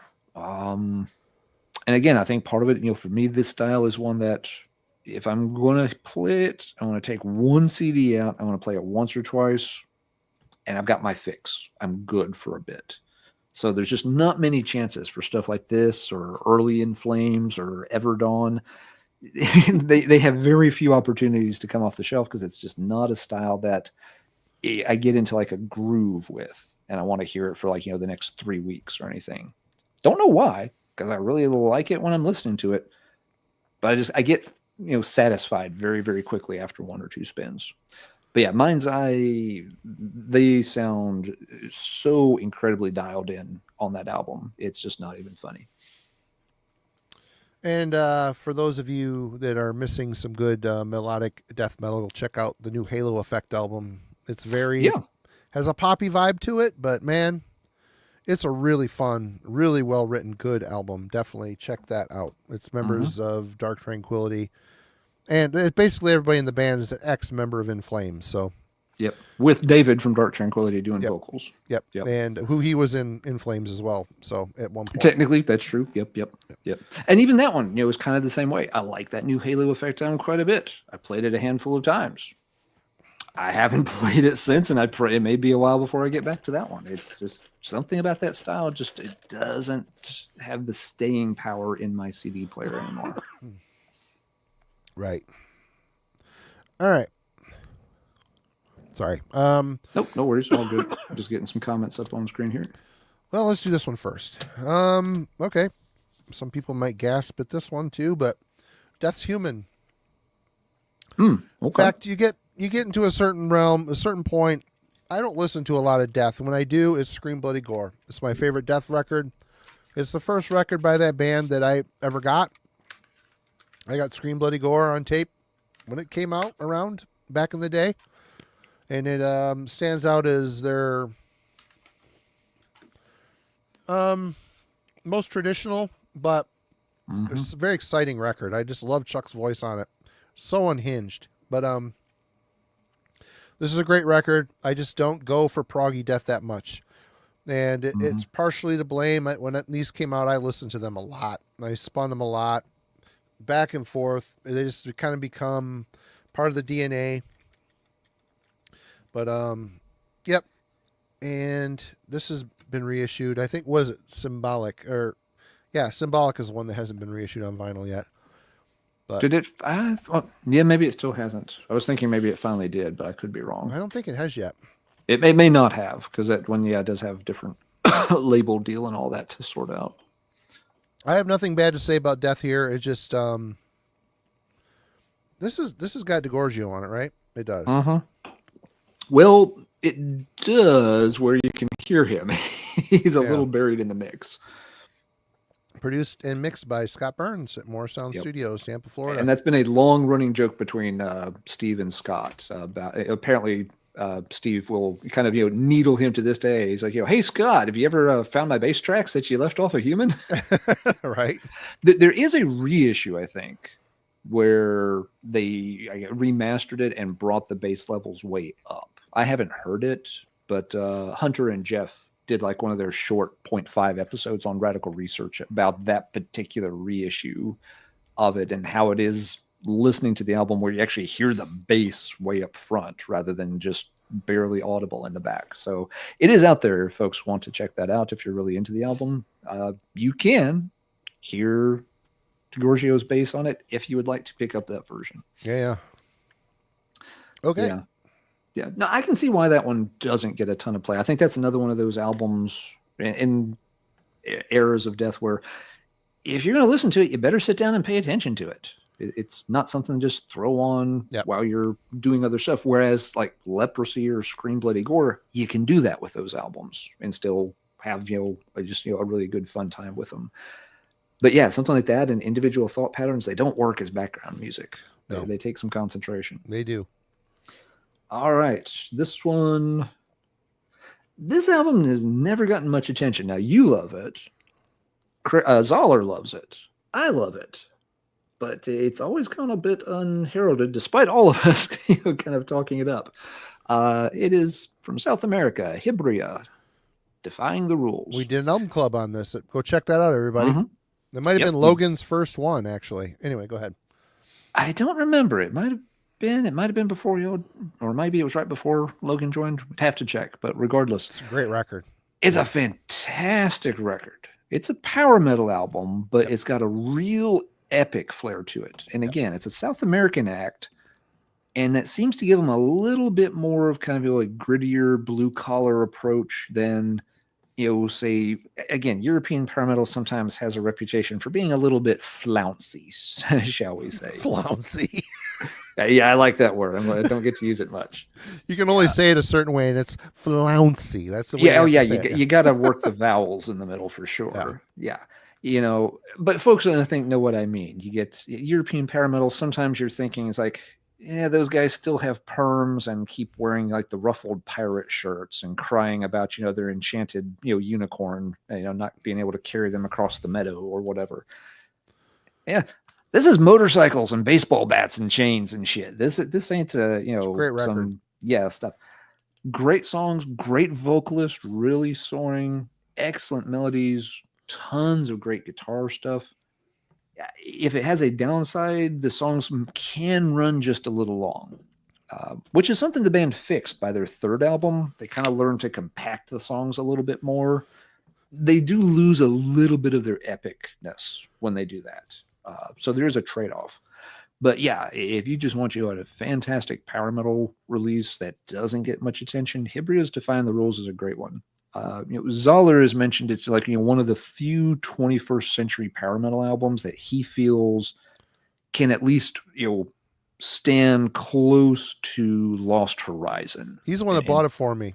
Yeah, he played it for me when he was here. Yeah. Okay, yeah. This one for me was a MySpace discovery, so that gives you an idea of when the band came out. Good old MySpace. Yep, I stumbled into them on MySpace because I had seen there had been a used copy of this in the record store for a while, and I didn't know what the heck it was. And the cover doesn't necessarily scream by me. It's like, well, that's interesting. Maybe I don't.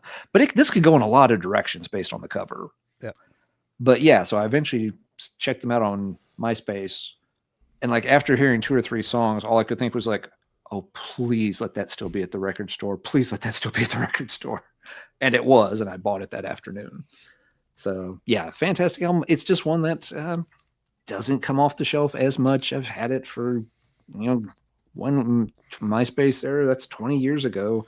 And I played that album a lot. It was one of my go-to albums for road trips and driving for a long time. So it got a lot of spins, and I covered a lot of miles listening to Define the Rules. Yeah. All right, Marty, we're getting a little closer to the end of our stack. What you got next? Well, this is one of my favorite bands. I love The Accused. For me, this is The Accused were the end boss of crossover. They just got it right. Tommy's riffs were just so sharp and metallic, but they still maintained hey, thanks, Alex. Yes, appreciate you, man. Neanderthal, really appreciate that. Oops, sorry. Get it up here for you. And what was I saying? Oh, yeah, Tommy's riffing, great. The sharpness of metal, yet had a punk feel to it. Then you put Blaine's voice over the screeching, crazy caveman vocal style. Man, I don't dislike this album. Whenever I grab this band, it's Martha Splatterhead's Maddest Stories Ever Told, or Oh Martha, or Grinning Like an Undertaker. I just love those albums so much. Mm-hmm. But this is their debut, The Return of Martha Splatterhead. Take My Time, Slow Death. Oh my God. Wrong Side of the Grave. That's an absolute classic. Who did a cover of that? Was it Benediction? I don't know. Some death metal band back in the day did a cover of the Accused classic, but not sure. But yeah, this is a great. This is a reissue. I had the original tape forever and finally got the CD. It's on Unrest Records. I don't know. It might be Tommy's label. Someone said they got it from Tommy's site. There's a rift. Tommy and the rest of the Accused guys, they split up. And there is Blaine and other ex-members of the Accused have the Accused AD, which is kind of seen as a tribute to, but they also have a side band called Toe Tag, which with Blaine singing. And Blaine has been active. He was in a death metal band called Denial Fiend with who in the hell was in that? Terry Butler, some old death metal classic dudes. I have one album that sounds like death metal with Blaine singing on it. Pretty cool. Of course, the Farts. Blaine was in a band called the Farts, which was a straight up punk band. I don't know. I love the Accused. Not ever going to be disappointed if you put on an Accused album. Although the one without Blaine, with the dude from Burning Witch, the bass player singing, not good. I didn't care for that much, but yeah. And Zachary's confirming that it was Benediction. So my brain, I still have some synapses firing in here. It's a good sign. But Zachary, thank you for nailing that down for us. It sounded right, but I was not sure. The other day at this is embarrassing to admit, but I went to Walgreens to pick up prescription. They always ask, "What's your address for confirmation?" I couldn't remember my home address. I'm like, Uh-oh. and my son's like 2-3. I'm like, oh yeah. As soon as he said it, I couldn't remember my own damn address. That is not a good sign. That is. Here we go. Is Parker going to get a phone call from Walmart where you've just been like wandering around the store for 3 hours with like a shopping bag stuck to your foot one day? With a pair of plus size panties on my head. Asking everybody if they've seen your hairless cat. Right. Yep. It could happen. Apparently that's the road I'm on. Anyway. Brain farts. Let's see. Hey, Emily was on. Well, the second one is, am I thinking of the right band? One of the Denial Fiends has Blaine singing. It might have been the second one, Chad. Anyway, someone look it up for me. I'm not going to do it right now. I don't want to be too stupid. Cheers. It's all good. All right, so let's see. This one, another top-notch album. Like it a lot, but does not get the plays it did like back in high school. It's the debut LA Guns album. LA Guns was obviously, kind of gets lumped in with all the glam stuff and all that. And they lean that way, but I always felt like, they were somehow a little better than a lot of the competition. They were miles ahead of a band like Poison. They weren't quite as irritating as a Motley Crue by the end of the 80s. And this album just has an incredibly good set of really fun songs. Pretty much every one on here is a banger in that style. Yeah, it's still stuff that would have shown up on MTV and did. The band had some success, but it seemed like they kind of got overshadowed by other acts. Guns N' Roses in particular. There's obviously history between the bands there. But in a way, LA Guns over time put out more albums. They stayed more consistent. And we're always kind of a decent band. At least I didn't follow them forever.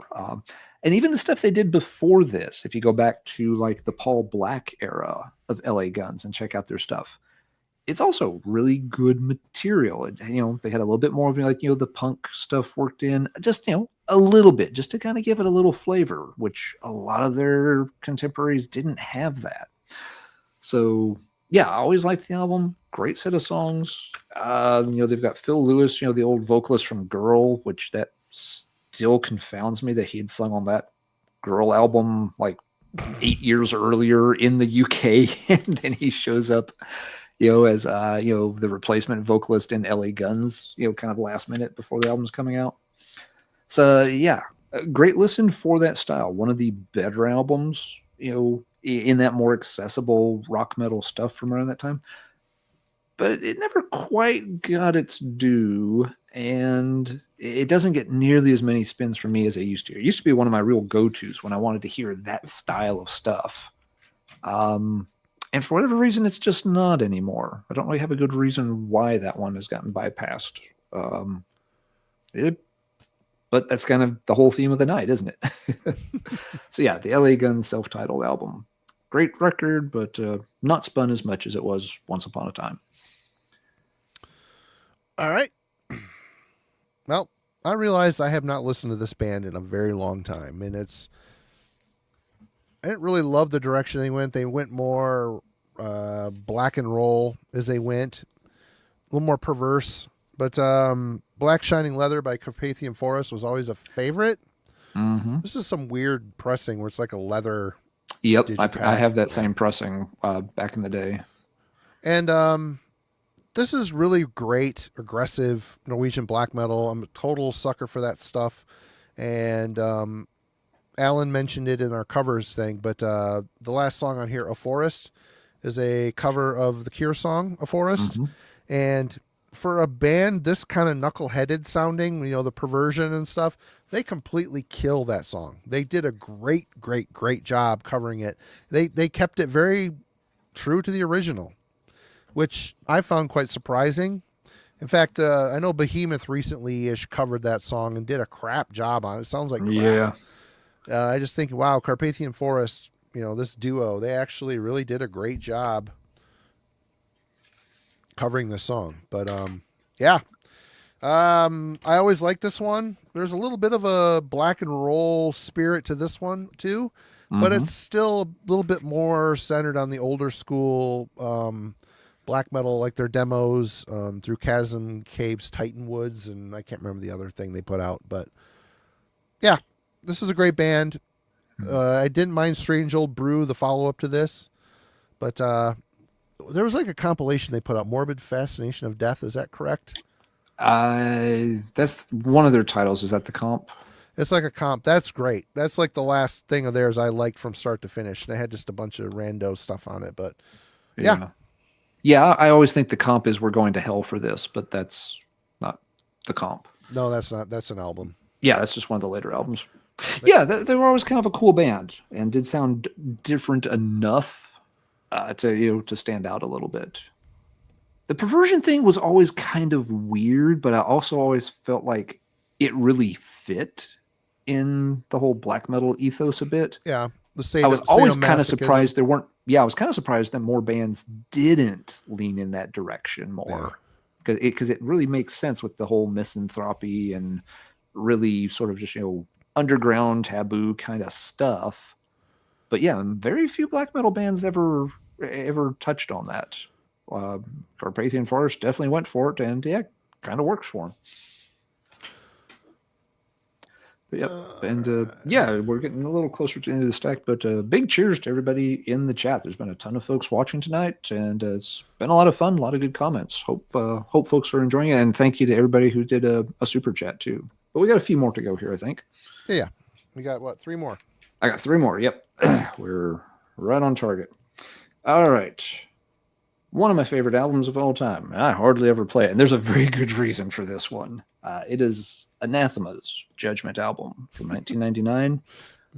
This is not really a feel-good hit of the summer to want to listen to all the time. Oh, yeah. This is a gorgeous album, extremely well done, but it is emotionally draining to listen to this album because it is so sad. Yep. They wrote it, in the wake of their mother's death. So it's kind of their, letting go album. And oh my God, you can hear it in almost every single note through the album. It is one of those, if you're already kind of like, in a shaky-ish mood, this is one of those albums that will have you like crying and like sad crying. Not like, oh, I'm so happy, it's beautiful crying. It's just more like, oh my God, this is just depressing and sucking the life out of you kind of sad crying. But it's a fantastic album. It's one of the best albums of the entire decade of the 1990s for me. We'll do our 90s rank. Well, wait, we've done some 90s rankings before. This one's way up there. But I can't play this very often. I just can't. It's a weird one to get in the mood for because, if I already feel bad, this is not going to help. If I feel good, I'm not going to feel so good after I play this. So Yeah. you kind of have to be in that kind of in-between mood where it's like, I kind of just want to wallow in the sadness a little bit. And that's the time to play something like this. Yeah. It is gorgeously done. It's one of their best albums, maybe their best album. Anathema's catalog can be, it's got some huge hits and some misses, but a lot of eras in their catalog. Yes. Yeah. It's a catalog that's hard to compare albums because they did change so much throughout time.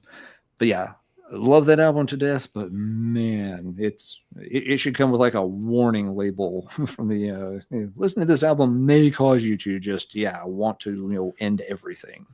Really, really sad. Forget Zaster and Leviathan and that kind of stuff. This is your depressive, suicidal post metal. It's not black metal, but it definitely deserves the DS label. It feels more authentic when it comes from that realm, And it really, exactly, it really does. It's not just sort of a gimmick to an extent. It's not just a style thing they're trying to do. And again, it is authentic. It's mourning the death of their mother. Yep. I'm already depressed. Right. Yeah. Just a thought. Yeah. Yeah. A lot of people can connect to that for sure. Yep. All right, Marty, your turn for one. All right, well, let's do more crossover. And this is a bummer too, because I love this album so much. This right here is the best that DRI ever was. I hate to say it. I do like the last I care about from them was Four of a Kind. I hate crossover. Not the style, but the album crossover by DRI. People love that record. Man, I hated how rhymey it was. These songs were short. Crossover, they were starting to try to dip into thrash a little bit. It just didn't fit right. This here, the songs are just a bundle of energy.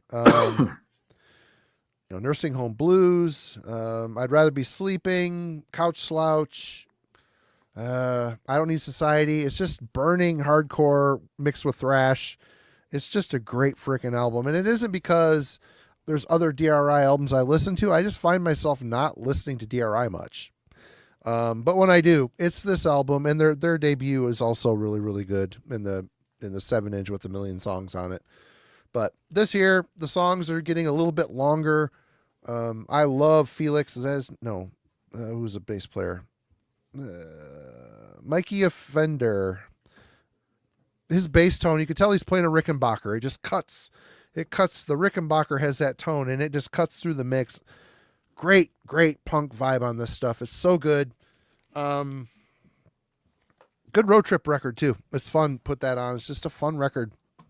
Hits really hard. They had a great mix on it. As they started to embrace the thrash, man, went down the toilet for me. It's a kind of a shame. Yeah, I haven't listened to any of their stuff in a long time. All right, let's see.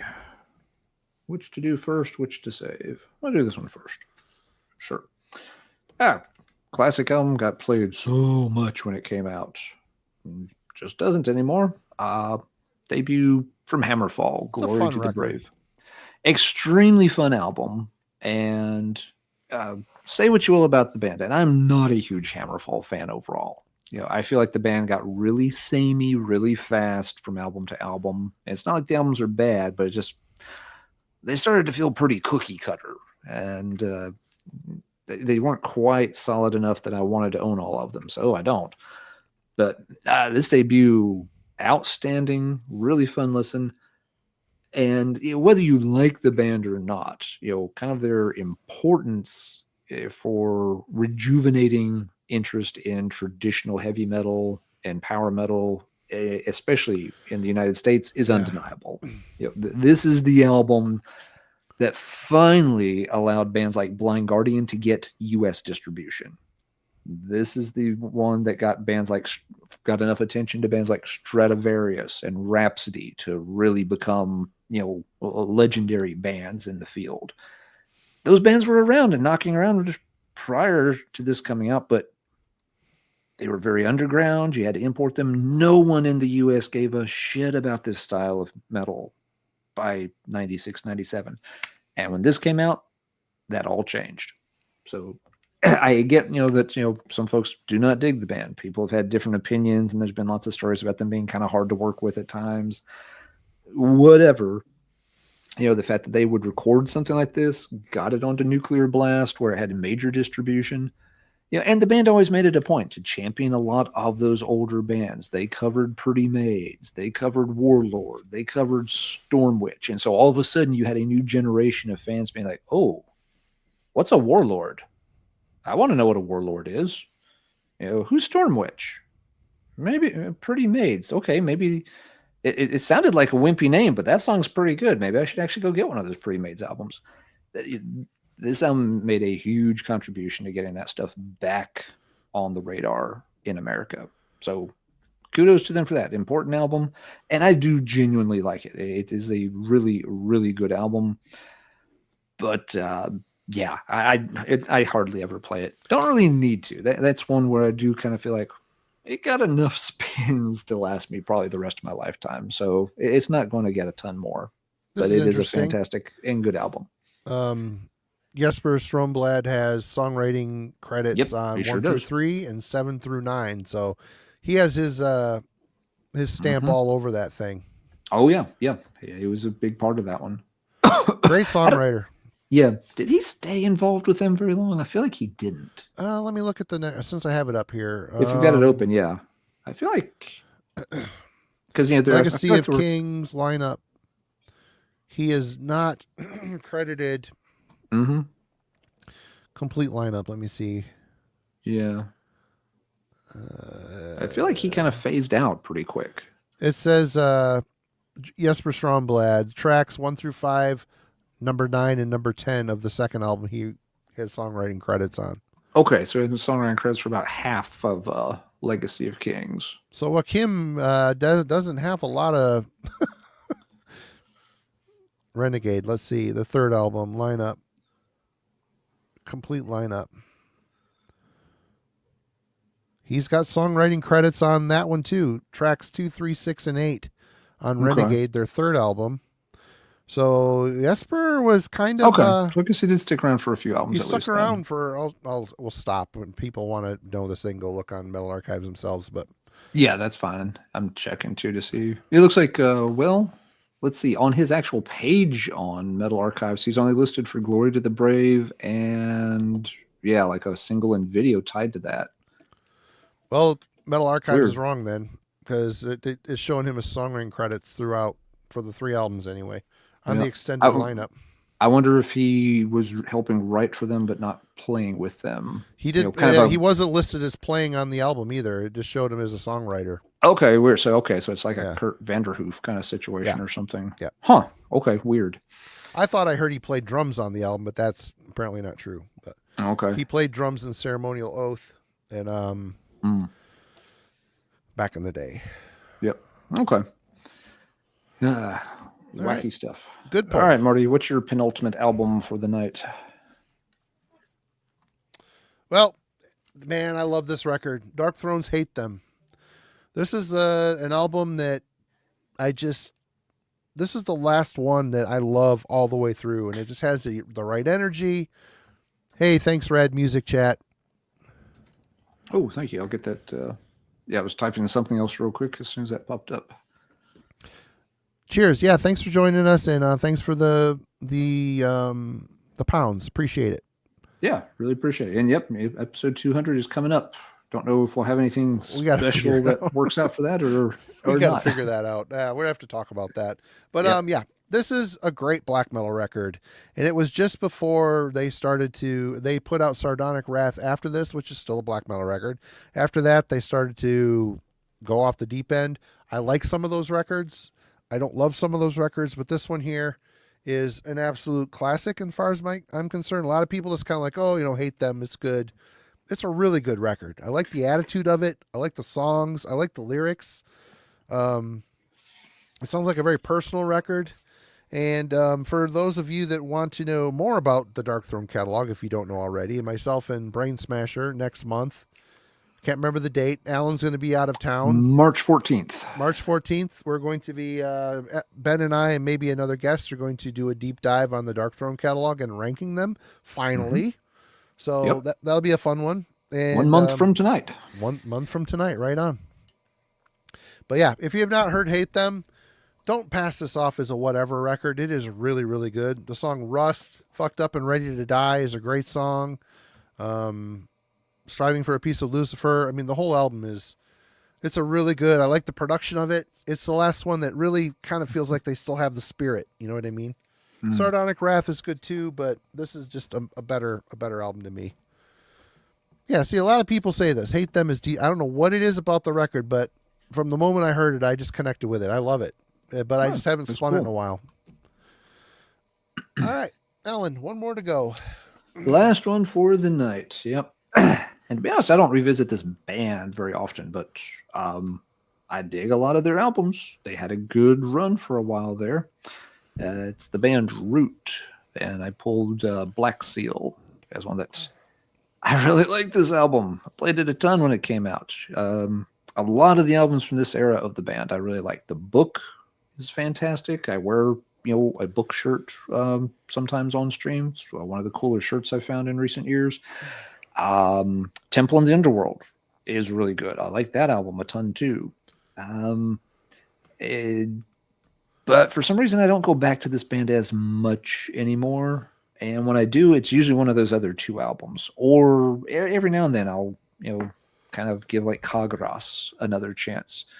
or Hell Symphony. Those two albums were ones that didn't connect with me as much early on, but they're kind of highly touted by a lot of fans. So I go back and revisit them. It's not like they're bad, but they never quite connect. So I keep giving them more chances. Whereas this one, which connected as soon as it came out, yeah, it's been ages since I played this one, which is a shame. The band really seemed to be in the zone around the time this one came out. They were developing a good following, getting more attention, better distribution, better reviews in bigger magazines and stuff. After this one, it seemed like something went wrong. The album after this one is not on the same level. And after that, it seemed like they started having trouble getting any material out. So yeah, something kind of fell apart there a bit, and they sort of fell from grace. But yeah, they had a really good string of albums that I really enjoy. But Black Seal, I have no idea the last time I played Black Seal, and it should get played more. But what you going to do? Time is of the essence. Time, yeah. There's only so much time, and you can't play them all. So for whatever reason, Root has gotten a little crowded out. All right, Marty, what is your last one? All right. Well, after Ben just did his Immortal dive here not too long ago, I realized that I have not spun his favorite in a long time. This is Battles in the North by Immortal. Yep. This is not an original pressing. I think the one he's shown was an original pressing. This is a later 2017 Osmos repress, but nothing wrong with that. Nope, nothing wrong with this. And other than the crappily pixelated cover, you can't see it over the megapixels here, but it's a blown up. It's very kind of mossy looking. It's not sharp and crisp. Sucks. Why in the world do you cheap out on something like that? If you're going to go to the trouble of reissuing it, why would you cheap out on that? I don't know. They did the same thing with Jester Race by In Flames. Yep. They did the same thing with some of those Testament reissues. Yeah. But this is a great record, 100%. The rumors are, I think, kind of true, where Abath did the drums on this and they sped them up. So there's a sound, a feeling of it, altered some way, and they just made them play faster. They sped up the drums after he recorded them and then recorded the guitars over that. But this is the third Immortal record. I just find myself, whenever I want to listen to Immortal, I grab Pure Holocaust or At the Heart of Winter. That's another one of those albums. It's a perfect riff album. I love every riff on that record. And I even love the elusive here. What? Never listened to this. I agree with you. Yeah. And I even like the debut, Diabolical Full Moon Mysticism. It's total battery worship, which is a good thing. But this is a really good band, solid band, unique band in the scene. Yeah, we did a deep dive on them a long time ago. Yeah, long time ago. But we got yelled at because neither of us had this album ranked very high. Yeah, it just didn't. I haven't spun it since then. It's a good album, though. I do dig it. It's just not my favorite, I guess. Yeah, I've been meaning to give it another chance because I watched Ben's video too, and it's interesting. And it's funny because his rankings compared to mine, there are some albums we put almost exactly in the same slot, and the rest of them we have in completely opposite ends of the spectrum. So it's really weird that him and I, when we agree perfectly on their catalog, and when we disagree, we're not even close to each other. It's strange. Yeah. But that album, I've always had trouble getting into Battles in the North. But I'm willing to give it a chance. I did pick up a copy of it a couple of years ago. Mine's got the other cover though. The snow? The snowy, starry sky cover. Yeah. Oh, okay. Yeah. I don't. It's a simple cover, but I like that design better. Yeah. I never liked the cover on that album for some reason. It just doesn't work for me. Yeah. And it's an interesting contrast. So you got the complete black and white face paint, the black clothing, the black guitar stuffed in the white snow. It's like, I get what they're going for, but I don't know. And I've just that one has eluded me. But I will say, within the past year or so, I revisited Blizzard Beast because I think Blizzard Beast may have been the one I ranked dead last when we ranked them. I have finally started to figure out Blizzard Beasts. I don't know how high up in the rankings it would have moved if I redid them, but I finally have started to understand that album and can appreciate it. I never could for the longest time. And credit for that goes to Radical Research. Hunter and Jeff picked that album apart. And I just, they're like, they kind of, frame it from a certain perspective. I'm just like, oh, I had never really thought of it that way. And then replaying, I was like, yeah, I see what they mean. And it's just like, holy shit, the album makes sense now. And now I can kind of enjoy it, where I never could enjoy Blizzard Beasts before that. So, yeah, and that's the thing. Sometimes these albums can take a long time for you to figure out, and sometimes you just got to approach them from a different angle. So yeah, Blizzard Beasts, better than it used to be for me. I'm interested to give Battles another chance sometime too, and see if it also has kind of shifted. Don't know. We'll find out one day. Yeah, they're a great band though. They're a lot of fun to listen to. Yeah. No, Immortal's got a good not a perfect catalog, but they've got a good catalog. For sure. Well, I guess that is about about it for us tonight, is it not? We're at the end of the stack. Yeah, we're at the end of the stack. We've already kind of gone over show notes, so. Yep. Yeah. Not too much else to holler here. Jake, good to see you, man. Londo, yeah, still some folks, hopping in and chatting tonight. Thanks to everybody for taking some time here on Valentine's night to hang out and listen to some heavy metallurgy. Yeah, we'll appreciate be back in the future. We'll get to guests lined back up again between the holiday and the fact that like the flu is just absolutely running rampant through the country right now. Wasn't anybody available to join us tonight, but we've got some very good guests, some returning guests and some new guests that we're getting them lined up on Fridays, just trying to work with people's schedules to find the right date for the right person. But yeah, in the meantime, keep an eye out next week for more reviews.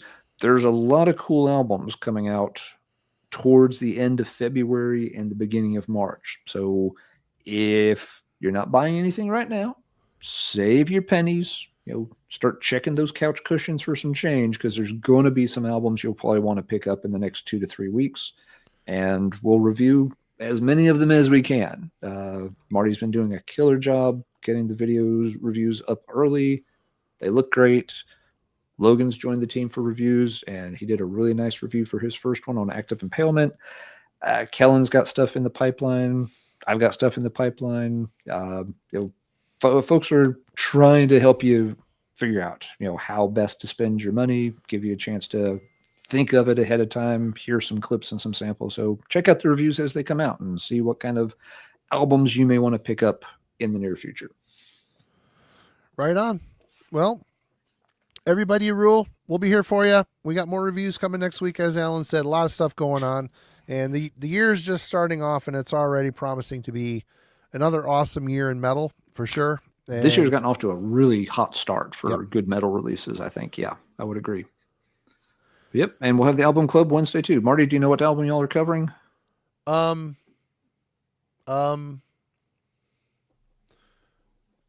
picked. I don't remember.